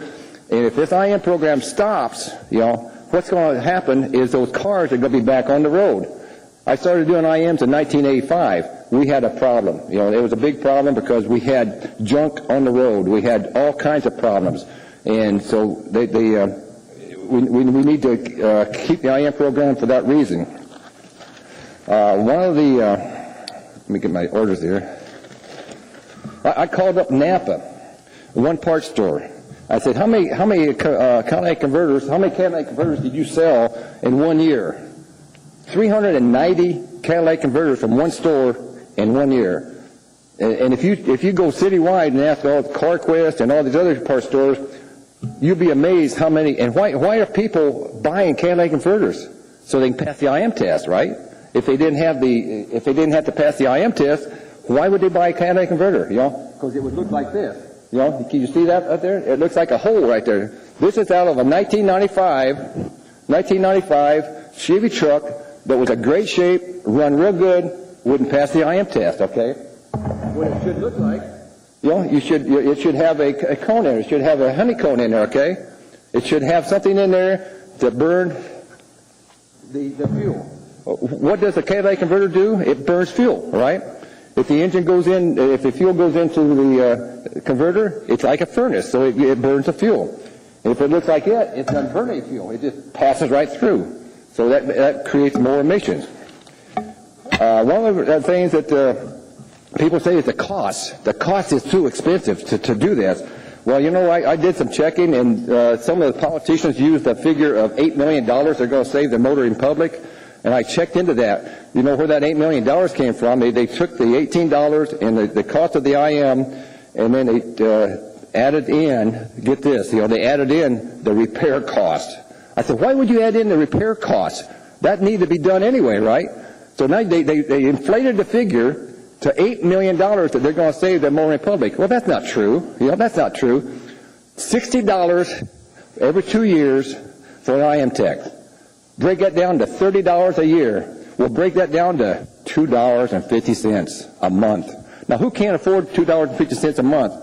You know, you have responsibilities when you own a car, right? You have to get driver's license. We know people don't do that. We have to get insurances. We know people don't do that. You know, you have to get registrations. We know people don't do that. So you're going to make it so people don't have to get IM tests, and we're going to put junk back on the road. And that's like I say, you know, it's not the way to do it. Let me get my order, guys. Oh, some people think, and I've heard them tell me to my face, you know, because I'm interested in keeping the IM program going because I make money at it. You know, well, somebody's got to make money at it, but then somebody's got to do it. The guy down the street sells alcohol, and he makes money at it, you know, and that's another subject. So you need to wrap up. I'll wrap it up, okay. I have some questions for you, sure. Okay. You've done a great job in tweaking the program, okay? I want to tell you, we don't do newer vehicles. You know, we've done a great job. We go with 6-year-old vehicles, and that is great because we don't need to do them. I totally agree with that. If you have an engine light come on at that time, you can go ahead and go to the warranty shop. But when you get an older vehicle, 6, 7 years old, you got 80 to 100,000 miles on these vehicles, okay? Sir, and these oxygen systems goes bad, okay? All right. So I'll wrap it up right now, but then you need to read those sheets because that's where we're failing at a 10% over 10% rate. Question from Assembly members. There doesn't appear to be any. Thank you, sir. I can't hear you. There's no questions. Thank you, Mr. Klein. There's no what? No questions. Oh, no questions. Okay. Thank you, Mr. Klein. I didn't figure it would be. It's all right, sir. Anybody else wish to testify, please come forward.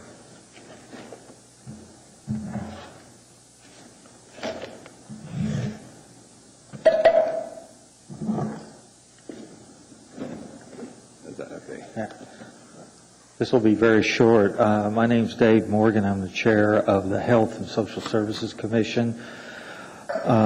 We did provide a resolution, and there was also a report from the department. Basically, we have not violated the CO standards since 1996, and all projections of those trends show it going down as newer vehicles come on, new technologies have come in place, and especially with EPA standards for gasoline, that'll be kicking in. So the long and short of it is technology and improved motor vehicle engines and systems has made the IM basically obsolete, not necessary. That's basically it. If you read the report, it's got a lot of graphs, a lot of information prepared by the department that can answer those questions better than I can. I'm a simple economist. But basically, all the science the commission heard and the subcommittee that also reviewed it and made the recommendations to the commission is this program is no longer necessary from a scientific or statistical means. We have a few questions for you, sir. Mr. Birch? As an economist, it's probably preferable to put that money in people's pockets than it is to spend it on unnecessary testing, correct? Yes. Thank you. Mr. Flynn, sir. Thank you, Mr. Morgan. Thank you for this report. It was very helpful. Well, the department wrote the report. I just sort of carried it into the meeting. So. Well, thank you for your recommendations as well. The question I had posed earlier, and maybe you can speak to it, part of what this program funds is Anchorage's carbon monoxide compliance plan. Did the commission discuss it in any way, how our air quality maintenance program and what it would look like without the IM testing program? We didn't go into that. What we did in our resolution say that there should still be a monitoring program. The department made a recommendation that is part of the report that was presented to you of one idea to pay for that. But the commission felt, I know I've got two other members here and the chair of the committee that might speak to this, is that we felt that the Assembly would be better able to address taxation or budgetary activities with the assistance of the department. We saw our role as basically listening and looking at the science and taking the recommendations and then proposing a resolution. And so the Commission did not vote on that, nor did they address that issue. I'm sure it is one, and probably the department and the department director probably could answer that better. But we know we still have to have something to monitor, but we didn't get into how to pay for that. Thank you very much, sir. I appreciate it. You're welcome. Mr. Gutierrez. Hang around. Thank you.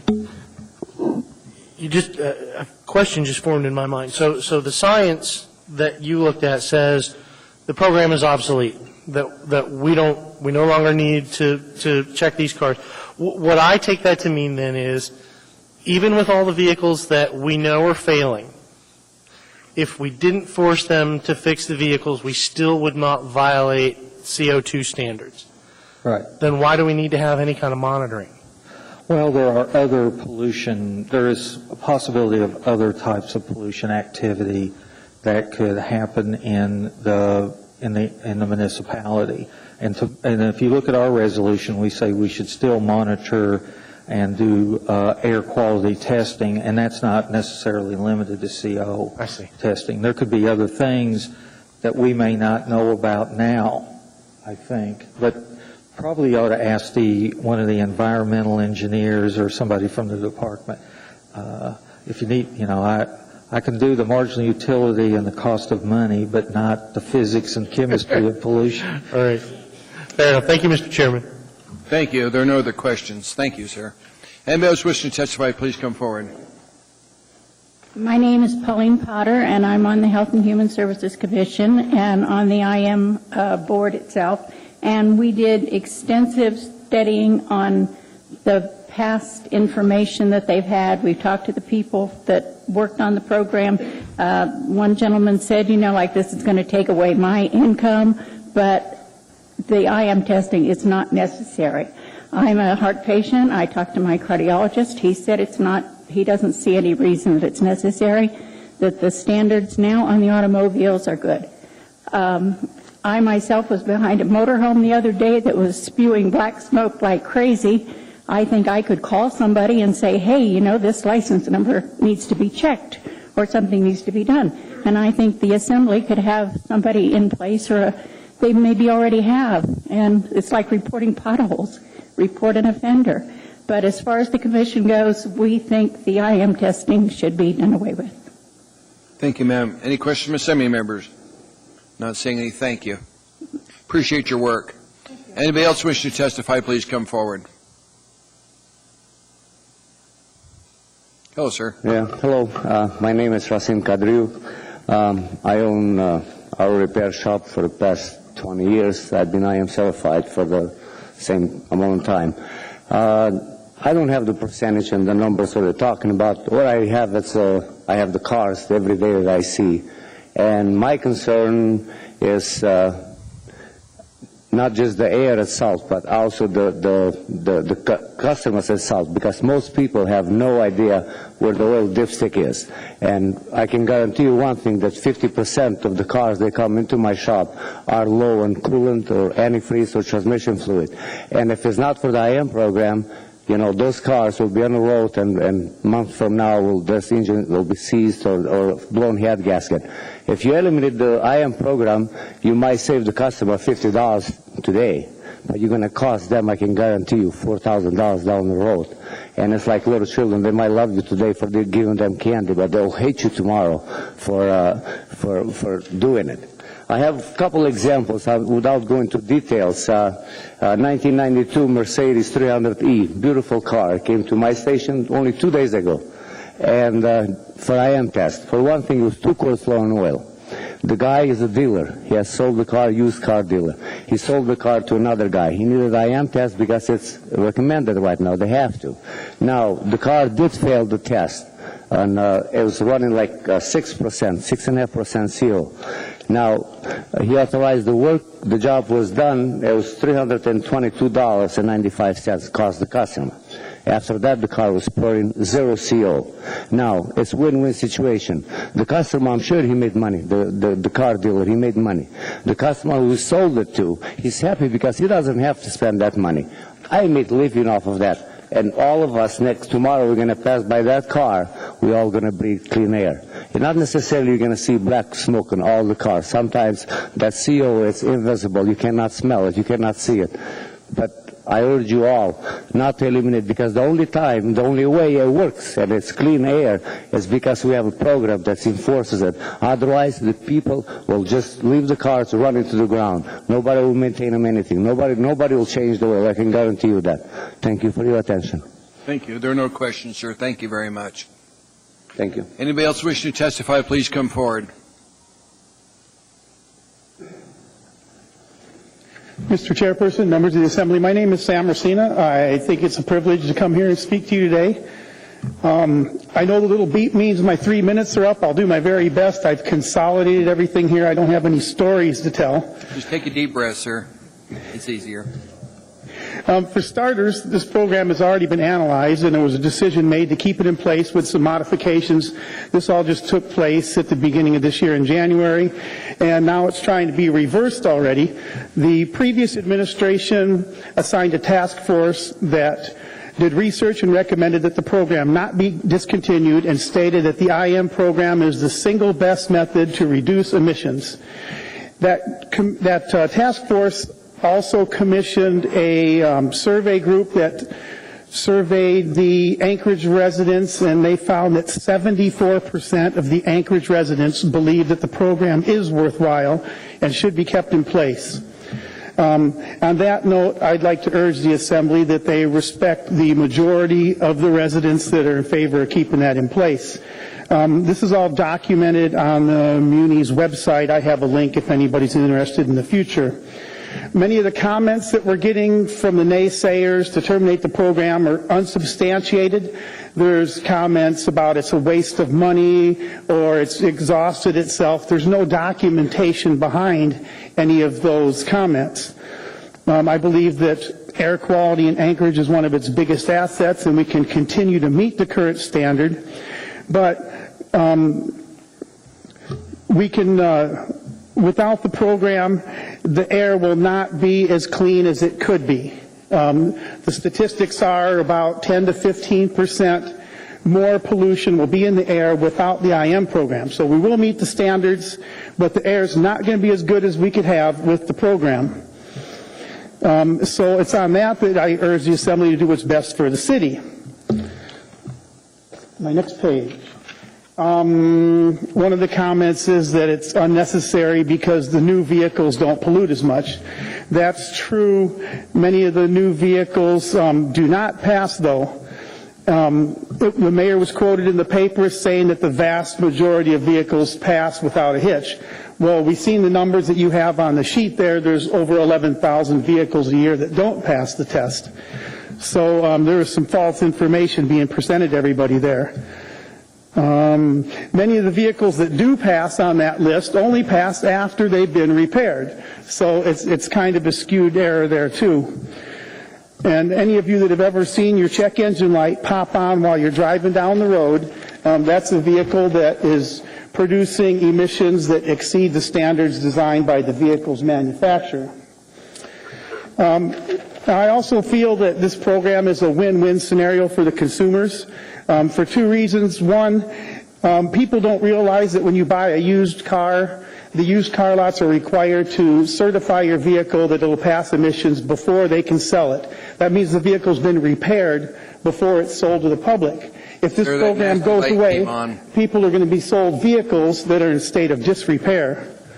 Sure, you need to sum up. Your time's up. Okay, I will. I'm sorry that I can't address all the issues here. The third part about it is the actual IM industry. There's going to be probably up to 100 jobs that are lost if this program is terminated. There's a couple of businesses that will close down, and of course the associated leases and stuff like that. The reason we bring this up is because before the EPA can approve this transition, they do an economic impact survey.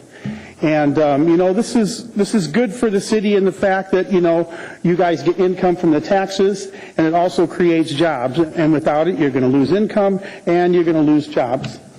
And I wish I could speak more, but I guess we'll let it go from there. Have any questions? Sir. Any questions from Assembly members? Not seeing any. Thank you, sir. I didn't think there would. Appreciate it. Anybody else wish to testify, please come forward.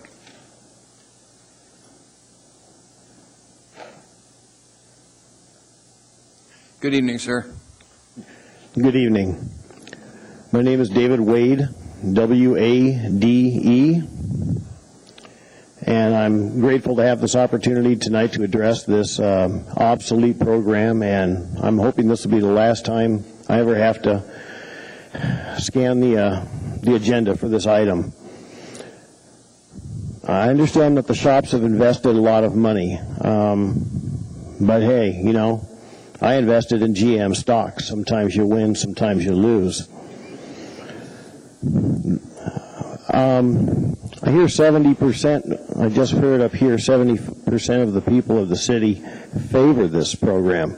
I don't know why we should stop them from doing the IM if they care to do it as a voluntary measure. We'll have to see how that works out.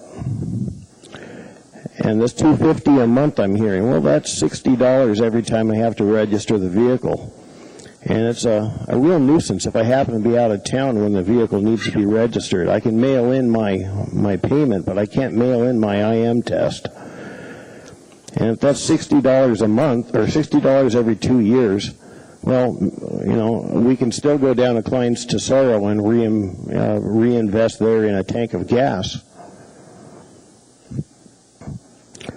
I heard something about plugged catalytic converters and how you can run with a car that's dirty. Well, I just was looking at a used car to purchase, and it had a plugged catalytic converter, and that car didn't run with that plugged catalytic converter. So I guess there's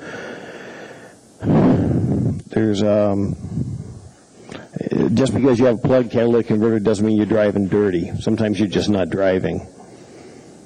And can we please, instead of waiting until the end of the year, can we make this immediate so this vampire doesn't rise from the coffin again? Thank you. Thank you. No more questions, sir. Appreciate your testimony. Anybody wishing to testify, please come forward. Welcome to the meeting, sir. Good evening. My name is Bert Hoke. I've been an oxygen consumer here in Anchorage for the last 37 years. I guess that's my qualifications.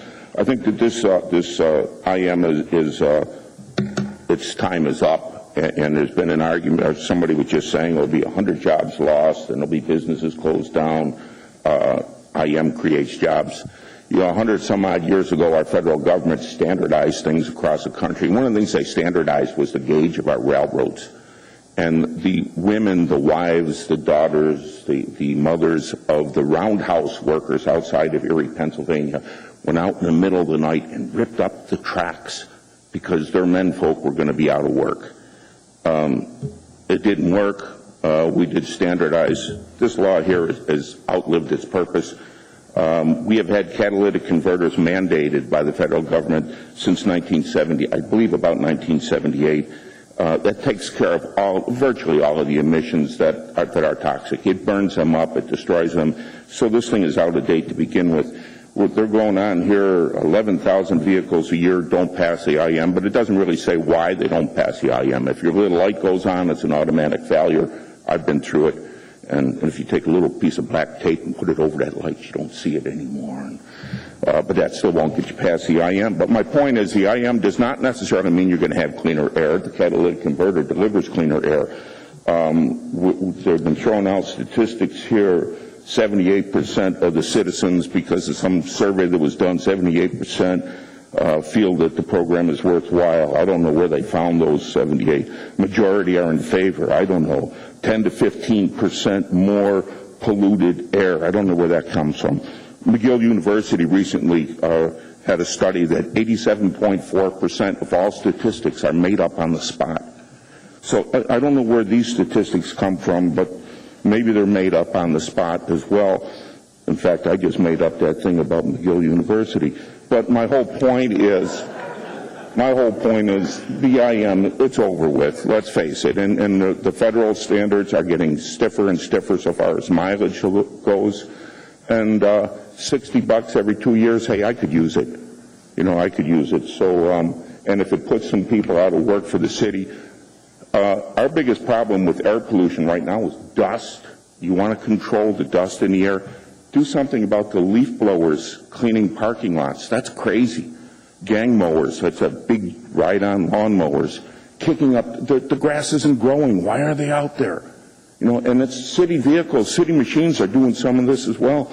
We can take some of these people from the IM office and get them some brooms.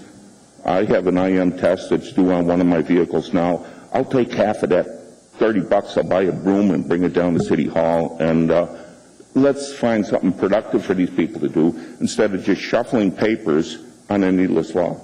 Thank you. Questions from Assembly members? Not seeing any. Thank you, sir. Anybody else wishing to testify, please come forward. Hello, my name is Billy Ray Powers. This guy is a friend of mine, Bert, and he's right. We have a little air pollution here, but it's not due to IM, it's due to dust. If it's not for us stirring the dust around all summer and putting it down all winter, we would have really good air here. These metropolises like Phoenix, Arizona, I lived there for a while. A good day is 10 miles visibility.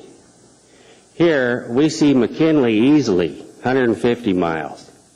We don't have an air problem here. The mechanics that are doing this work, these IM tests, I'd much rather have them do a tune-up or look at my car as opposed to just sniff my tailpipe. The time is over for IM. We don't need it. Thank you. Thank you. Question from Assembly members. There don't appear to be any. Thank you for coming forward, sir. Anybody else wishing to testify, please come forward. Anyone at all? Hearing sound in the public hearing, this item is closed. What's the wish of the body? Moved by Mr. Birch, seconded by Mr. Starr. Mr. Starr, sir, you're first out of the barrel. Well, Mr. Chairman, here we go again on the debate. Seems like we've done this before, haven't we? Well, we have, but perhaps some of those that, and it's not an arrogant statement, I sat on the IM task force, I did the diligence, I was the representative for the Assembly body to go and listen in on that. I worked with Mr. Morris on the topic for a lot of reasons, and the report was very good. The report on the IM task force was not unanimous. It had a strong minority opinion based on a lot of different factors that we saw, and I really do urge people to get educated on the topic because there are things that are wrong with our air that need to be corrected. Some we can correct and some we can't. There's a lot of things, and I won't pontificate, but it's important now that people are aware of the topic to understand several things. Your car pollutes more in 2 minutes than it pollutes almost all day. There was that, and I don't want to paraphrase it too much, but the cold start factor is a real phenomenon in this town. When people start their cars cold and haven't plugged in, you pump just tremendous amounts of problems into the air for those first 2 to 3 minutes. It does you no good to sit there and warm your vehicle up either. You might as well just start to drive it and warm it up. We learned about that. The check engine light issue, your check engine light comes on for all kinds of different reasons. It may be telling you low oil, it may be telling you low coolant, it may tell you all kinds of reasons to trigger that statement. Low sulfur fuels and the particulate matter topic is something that we need to discuss as well. The low sulfur fuels and the diesel in particular, the black smoke that perhaps emanates from buses and trucks isn't necessarily all bad for you. It may not be great that you want to breathe it necessarily, but when you see that visible air pollution, you've got a particulate matter. The low sulfur fuels, the low particulate matter study is really important. Benzene was also the big topic of the flavor. Why we saw some issues there is benzene was problematic. We don't have a tremendous amount of control over benzene. The fuel producers put it in the fuel. Benzene comes to us from a lot of different other places. I believe it's nail polish and WD-40 sprays and things like that are all over garages. Open gas cans in your garage will leak out benzene, but it isn't really anything that we can control as a user or producer. By far, dust is the recognized problematic point. The task force also recommended it. A PM10 If the buzzwords in layman's terms, particulate matter 10, particulate matter 2.5 should be studied. I think it should be studied year-round, and we should watch for it. I think our community is very good at producing solutions that need to help the air quality. The RAP program out in Chugiak Eagle River, where we coated our dusty roads in the RAP program, did tremendous things. And a lot of the reasons we failed in '96 in a lot of those cases was because of the dust emanating from unpaved roads. The RAP program probably was a single most factor to correct the air. The cold weather phenomenon, I already spoke about that. We really need to be sensitive to the understanding of that, but we also cap our air. Anybody that flies in the winter, you've got a heat sink phenomenon. We cap that air. That's nature at work. We can't really control that. The best thing you can hope for is sort of a breezy day to blow that stuff away and dilute the air mass. The solution to pollution is dilution in that case with the cleaner air. Those pesky volcanoes that keep going off down there and blow that particulate matter in there will fail us. We need to stop those volcanoes from going off. The dust that comes in from Matsu Valley, like today, it's blowing 65 out there, and you can just see it pouring into this town. The Matsu problem, where it comes from, airborne dust phenomenons, another thing. I want to mention the Ivan Moore study that came out. These folks talked about the study where 70% of the people, the questions were related to what do we value as a community. We value clean air, we value clean water. The question wasn't particularly tapered, or if it was particularly tapered, it was misleading to those that were answering the questions in the sample. I value clean air, I value clean water. I don't value spending $60 to IM test my car. I think it's time to go. It's spent its day. We talk about the 18 plus the fee as sort of a not burden. What about all the time spent? If you're an employer, you have to send your employee down there in a company vehicle to get those emissions tested. It goes on and on and on. I'm ready to embrace other solutions. Our group here has been working on emissions testing that relates to wood-burning stoves and wood-burning fireplaces, the particulate matter, the dust matter, dust mitigation, a different product for treating our roads in the winter. Could go on, but let's get this thing done and off the plate collecting that money. So I'm ready to go. Thank you, sir. Mr. Flynn, sir. Thank you, Mr. Chairman. I'd like to move the amendment entitled For Amendment to AO 2010-35S. It's actually sponsored by yourself, Mr. Chairman, yes, and it deals with the effective date. I need a second from someone. Second. Thank you. Mr. Chairman, I'll turn this over to you unless you wish for me to continue. No, you can do it if you want. Okay. It's pretty self-explanatory. And Mr. Birch, your motion to approve was on the S version, correct, sir? That's the document we're using, just to make sure everybody knows. Correct. Mr. Flynn? Yeah, and Mr. Chairman, my understanding of this amendment, and what it would do, just for those who are in the audience and maybe don't have it in front of them, the existing version would have an effective date of 30 days after the State Department of Environmental Conservation and the Federal Environmental Protection Agency approved our new air quality plan. This amendment would change that 30 days to 180 days. The reason is this. People like Mr. Klein here who get an IM certification pay the city a pretty significant fee to provide IM testing services. We need to give enough time for the city to deal with any truncated permits that would occur when this program ends. So if we need to refund a portion of their permit fee or allow it to lapse, hence the 180 days. And I think the administration is comfortable with it as an approach. I'll leave it to Mr. Michaelis? That amendment is fine with us. The other reason is because we're concerned about the amount of people that will be out of work. This gives them 6 months for a transition and the services offered by that particular industry. As this program winks out of existence, I think somewhere around 2012, it would be gone. So that's what this does. Any comments on this amendment? And then we'll move on to the main motion. Is there any objection to this amendment? Go ahead, ma'am. I'm sorry, you're in the queue. Well, you were down on the queue. Go ahead, Debbie. It's just for the amendment, that's all. On the amendment. All right. As I understood the email that we got from the administration on this, it basically keeps the IM program in place for at least 6 months longer, if not more, than the original version. Is there no other way to deal with the truncated fines situation? How were you planning originally to deal with it? I'll let Mr. Morris answer that. But one of the problems that we have is that the licenses expires at different times. Yeah, I know. And so trying to make it everybody whole was too difficult. And so by extending it, as Mr. Trainee has suggested.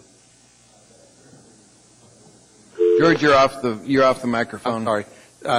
As Mr. Trainee has suggested in his amendment, that's one way of at least letting them recoup some of those costs. Not everyone would, but at least it would be a more fair and equitable way of taking care of that. But I'll let Mr. Morris address that. Yeah, because it seems to me there's still people who are going to pay and not get the full time on it. So I don't see how this helps.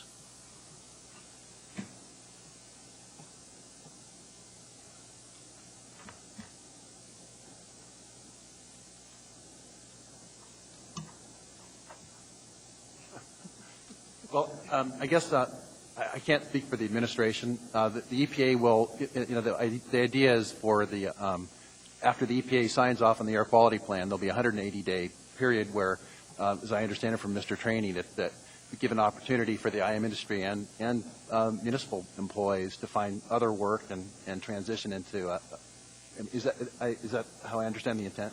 No. Mr. Morris, I think the main issue is apparently from Mr. Trainee that people you don't want to have to be in a position where you have to pay back people's fees.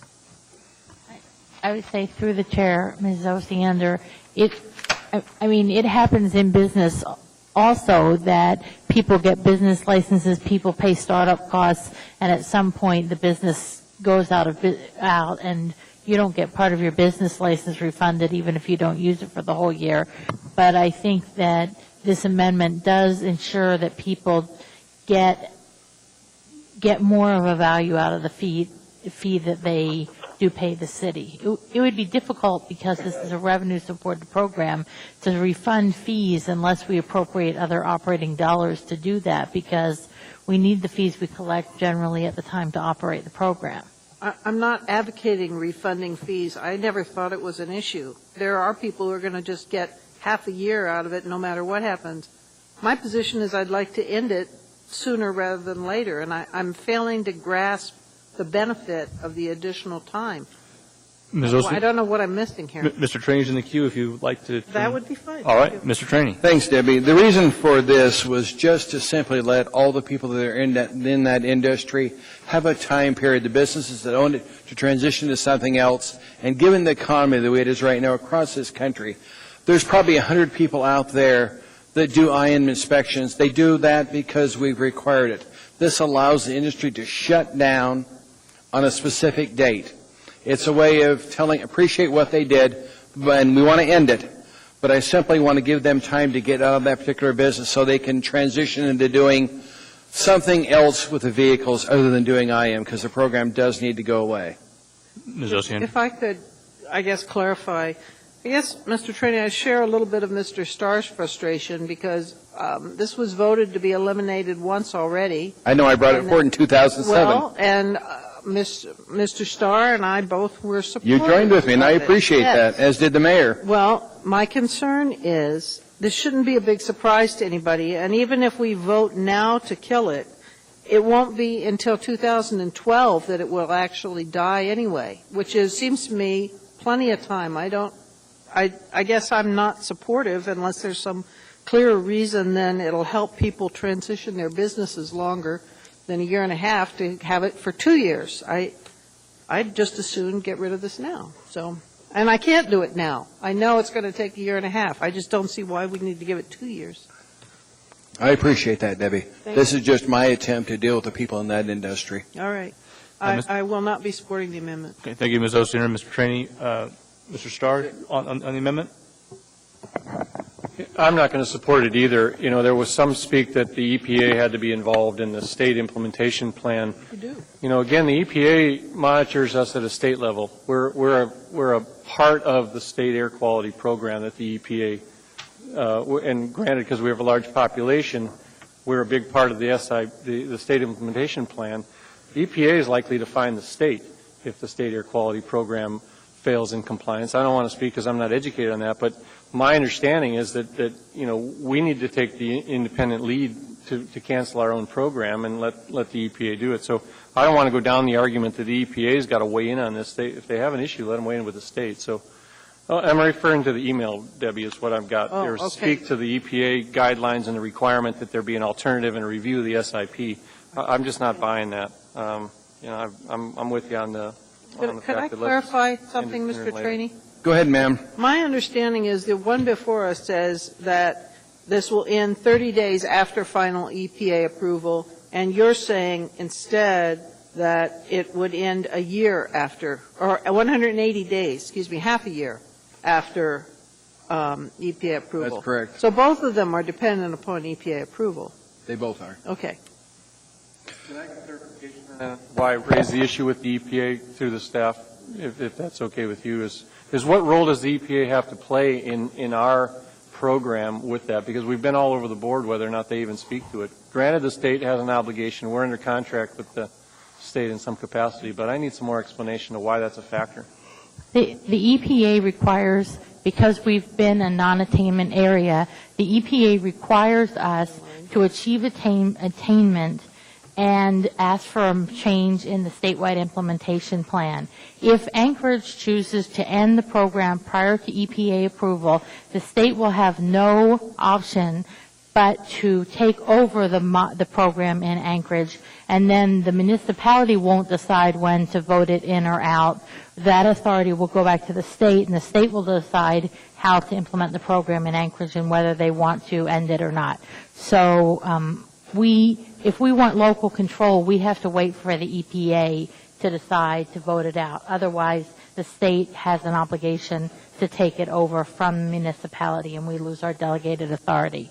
And that's even if, we're not out of compliance now, and so that's my point, is that even if we're in compliance, that's the rule? Just because we're a non-containment area, Mr. Starr, in 96. Right, because we're a non-containment area, and because we have to make a change in the statewide implementation plan that requires EPA approval to move from a non-containment area to a maintenance plan. Well, let me ask you this without putting you on the spot. I thought we addressed this issue under the Begich administration. Didn't he direct you to go ahead and start that process? We did direct that, and as a matter of fact, the process is continuing now, and the changes in the plan have just finished a 45-day public comment period.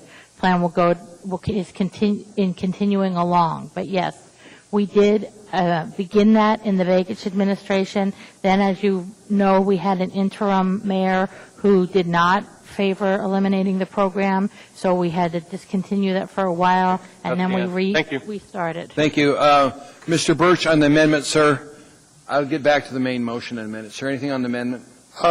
Yeah, I just would agree with some of the prior speakers that sooner rather than later, and I guess I'm not sure I see the merits of the amendment, and I certainly support the ordinance before us. Thank you. Ms. Osiander, on the amendment, anything else, ma'am? Okay. Mr. Gutierrez, on the amendment? Thank you, Mr. Chairman. On the amendment, I do support the amendment, and I think there's a lot of confusion going on around here. 30 days or 180 days, the program doesn't end until the state and the EPA say it's okay. Either way, independent of this amendment, even if this amendment had not been proposed, the IM program doesn't die until the EPA and the state of Alaska say so. So as this ordinance is written now at 30 days, and we can try to predict when the EPA is going to do something, but that's probably a little less productive than trying to predict the weather. The EPA suddenly says, okay, we approve now. Guess what, dude? You've got 30 days to find a new business to get into. As the amendment is proposed, the EPA out of the blue comes up and signs off and says it's okay to kill the IM program. Well, you've got 6 months now to find yourself a new business, which I think is appropriate to do to a business owner in the city. I think that it's going to be very difficult for them to do that in 6 months, but they certainly got a better chance than they have in 1 month. And if they're going to remain in business up until the time the EPA says, okay, yeah, go ahead and do away with it. They're going to need some time to transition. 6 months isn't that long to transition.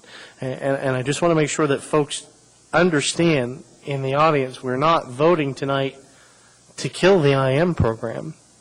We're voting to kill the IM program if and when both the state and the federal government say it's okay to do so. Thank you, Mr. Chairman. Thank you, Mike. Elvie, on the amendment? Thank you, Mr. Chairman, and thank you, Mr. Gutierrez. You said a lot of what I was sitting here thinking.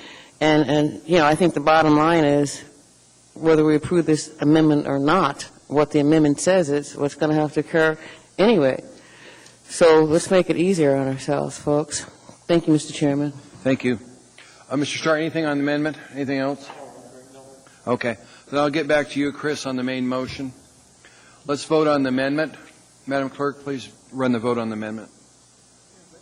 Yes, voice vote. Ms. Osiander?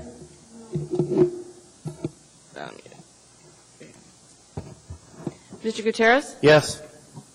Mr. Honeyman? Yes. Mr. Honeyman is a yes. Mr. Hall? Yes. Mr. Starr? No. Mr. Flynn? Yes. Mr. Trainee? Yes. Ms. Johnston? No. Ms. Gray Jackson? Yes. Mr. Birch? No. Ms. Drummond?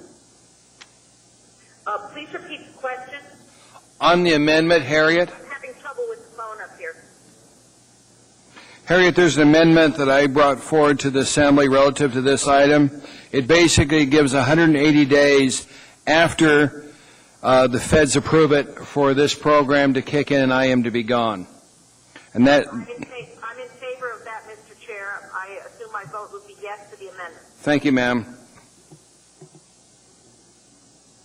That amendment is approved, the document in front of us. The vote was 7-4.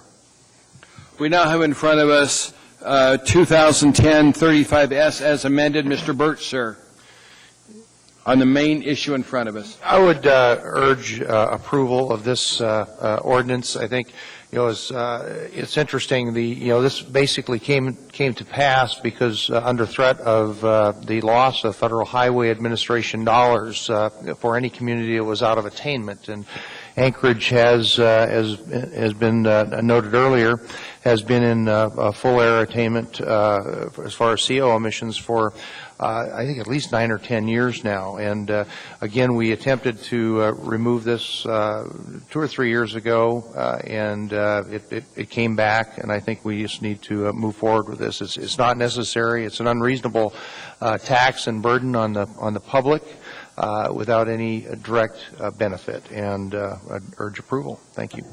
Mike?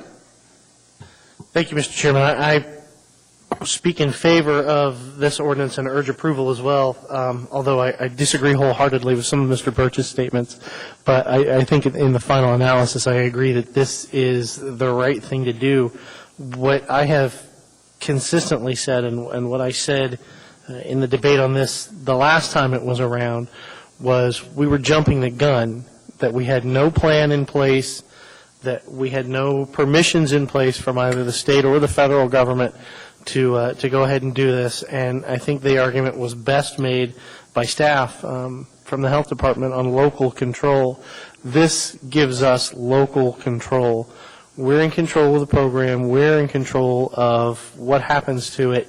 And if and when the state and the federal government both sign off and say it's all right to do away with it, then we do away with it. This maintains, this keeps us in the driver's seat and allows us to make the decisions rather than to have those decisions made in Juneau or in Washington, D.C.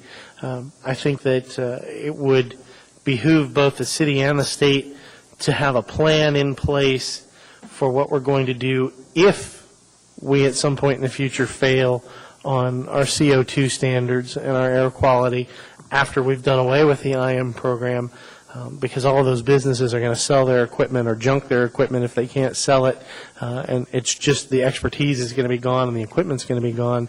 So it might be a wise idea to plan on what happens if. I don't have great faith that that's going to happen, but it might be a good idea. But in any event, I think that we've reached the point where it's time to make this decision. And as I said before, we're not voting to kill the IM program tonight. What we're voting to do is to say if the state says it's okay, if the EPA says it's okay, then we kill it. Mr. Flynn, sir. Thank you, Mr. Chairman. Actually, Mr. Gutierrez sort of hit on something. Mr. Morris or Ms. Engel, could you give a little description of what recommended changes we're making to the SIP with the idea that this IM test will go away? How we'll manage our air maintenance program? Carbon monoxide plan started before this ordinance did, and we were acting on Assembly direction that we got back in 2008. And the Assembly said, when they reinstated the IM program, they said, we'd also like you to explore the idea of making it a local option so that we don't have to ask permission from EPA or DEC when the Assembly makes the decision to change the program or terminate the program. So we proceeded with that process, and that plan, in fact, will hopefully hit you on June 8th. And essentially what that does is says that if it makes IM a local option, and we've talked about this, DEC supports this, we've been talking with EPA staff, they all feel, they're supportive of this as well. They look at the technical analysis. They're confident that without IM, if the Assembly makes the decision to terminate IM, that we're not jeopardizing our ability to meet the standards. So that's essentially what we're doing now, and it just happened that those two things are coinciding in timeline. Sure. And are there any things that we'll be doing differently or new that we aren't doing now to ensure we're meeting our air quality maintenance? We're continuing with the block heater program and public awareness programs to encourage people to address the cold start emissions. And then IM is going, if it goes away, it will become a contingency measure, meaning that if we were to violate the standard 5 years from now, it'd be among the options that we would have to consider to reinstate to bring us back into compliance. Although we think that the possibility of violating in the future is very, very low. We're very confident we're going to meet the standard even without IM. Well, unless Mr. Starr's volcano keeps going off, right? And through the chair, could we just add, though, that we do think that the department does think that there are concerns about air quality in the area of benzene and particulate matter, and so we do still support air quality monitoring. We just don't believe that this particular containment measure is still necessary. Thank you, ma'am. Mr. Chairman, I'll support the ordinance. I guess there's two small things I'd like to leave the body with. First is particulate matter is going to be an issue. Our friends in Fairbanks, our cousins in Fairbanks are dealing with it.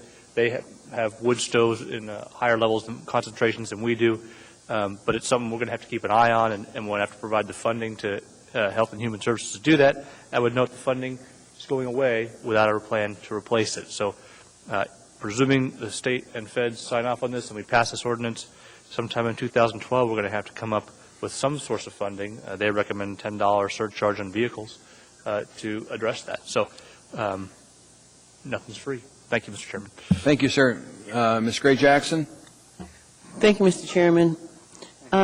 Thinking back in 2008, after I got elected, and then in June, the vote before us was to repeal the I&M program, and so it was my first big vote.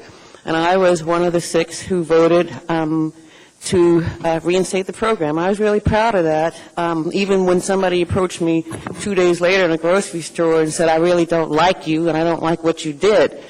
But that was beside the fact. Throughout the months after that, I had several people say to me that, we want to see the I&M program go away, and I was really proud to say that I was one of the 6 who voted to keep it. And I voted to keep it because I believe that it was the right thing to do, but the caveat was the fact that the Health and Human Services Commission was supposed to report back to the Assembly in June of this year as to whether or not the program should continue, and they did. And they told us, no, the program does not need to continue. So because they did what they were asked to do and they voted unanimously to end the program, I feel comfortable voting yes to eliminate the program this time around. And I feel even more comfortable because of the fact that even though there's no funding in place to do it yet, I'm sure that we'll find something, that our air quality is going to continue to be monitored. And as Mr. Gutierrez said several times, that, we're really not voting on any of the program. It's up to the EPA. If the decision we make this evening is not the right one, we will be towed by the government. It's not the right one. You can't do it. Thank you, Mr. Chairman. Thank you, ma'am. Are there any other comments before we vote? See no comment. I usually say other things until we get to this point where there's no one else to discuss it. I will tell you that I had an interesting experience with the check light engine coming on your car. My wife's check light came on. Couldn't figure out why. Took it into the Mitsubishi dealer, and he says, well, it's $105 for me to look at it, which I thought was interesting. He says, well, I'll cut you a deal. I'm only going to charge you $35. So they did all their tests and everything to see why the light was on. It was because whoever put gas in her car failed to screw the cap down tight. The check engine light came on. He says, next time you might want to see if the cap for the gas tank is screwed tight, and then the light goes off automatically. So simply because the check engine light on does not mean it's polluting. Could be that your stupid husband left the gas cap loose. It happens. Let's do a voice vote, ma'am. Go ahead.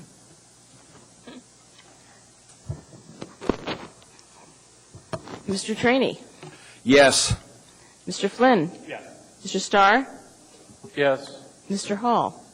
Yes. Mr. Honeman? Yes. Mr. Gutierrez? Yes. Ms. Osiander? Ms. Drummond? Ms. Drummond? You dropped off. I think we lost her. I think we did. Mr. Birch? Yes. Ms. Gray Jackson? Yes. Ms. Johnston? Hello? Oops. Harriet? Hold on 1 second. I vote. Okay. I can fix that. That was unanimous. Thank you. It's an interesting thing that we do here. It's not personal. It's just business. Special orders, there's nothing. Unfinished agenda, there's nothing. Audience participation. Is there anybody here that wishes to address the Assembly on any item? Please come forward. And this is your time to talk to us. You've got 3 minutes. State your name clearly for the record. Hello, my name is Diane Witt, and I am the president and majority owner of Witt General Construction. Thank you for letting me speak here. I am not a resident of Anchorage. We're actually based out of Wasilla. But what we did is the civil construction work for the Airport Heights Fire Training Center.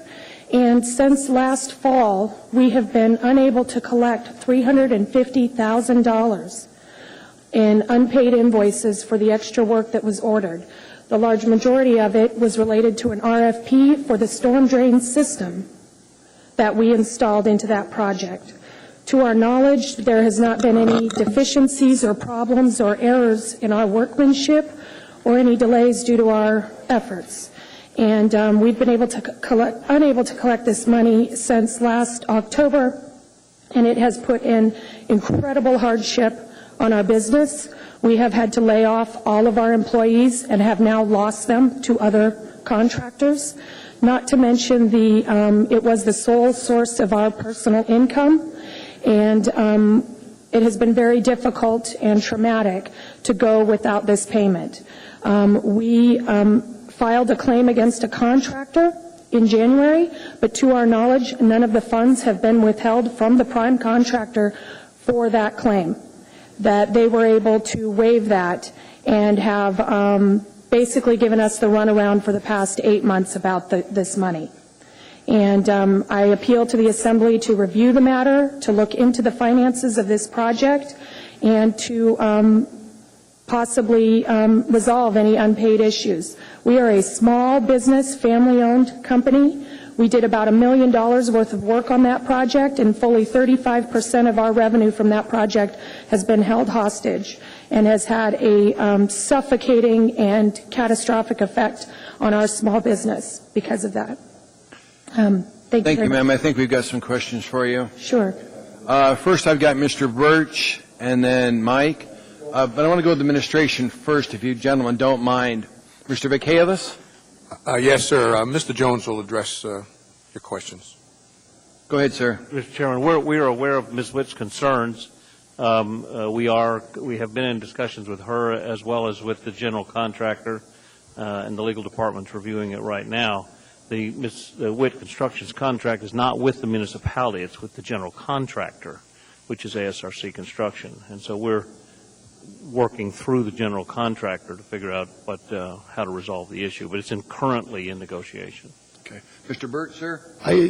Typically, through the chair, Mr. Witt, typically there's a bond requirement to where the owners, the general contractor is obligated to fulfill their contractual commitments prior to disbursement from the owner. But I'll suffice it to say, I do understand your relationship there, and I'm pleased that there's some action and initiative, because this can be devastating on a small business, and I appreciate the insight.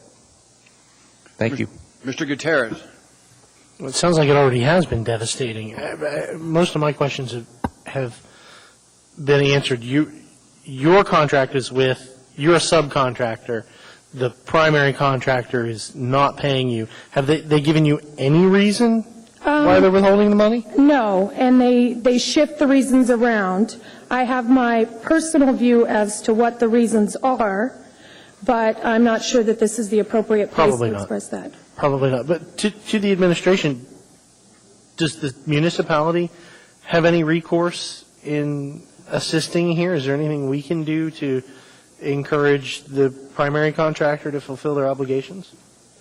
Through the chair, Mr. Gutierrez, we do, and that's one of the reasons the legal department is reviewing this right now. We can require the general contractor to timely pay their subs the appropriate amount. There's been an ongoing negotiation on how much we owe the general contractor. Our contract is fairly clear. The dispute right now, it really is more between Witt Construction and the general contractor. May I say something about that? One more quick question, Okay. if I Sure. could. Do we still owe anything to the general contractor, or have we paid them everything that we're going to pay them? No, the project's still ongoing. It's nearing completion, but it is not finished, and it's not fully paid. So we still have a little bit of the power of the purse over them. We do. You can do right, or you're just not going to get paid. We do. Okay. I'm sorry. Go ahead. Okay. To respond to this, there was an issue about the equipment rates and how they were going to reimburse them. There is a published book called the Blue Book Rental Rate Book. Per the Muni specs, it is DataQuest is the publisher. The commercial publisher that the industry uses is called Equipment Watch. And it breaks it down into two different categories: ownership costs and operating costs. Operating are obviously fuel, maintenance, those kinds of things. Ownership is directly related to the cost of paying or purchasing for the equipment. In our case, we rented the equipment in a package for the entire season from an equipment supplier.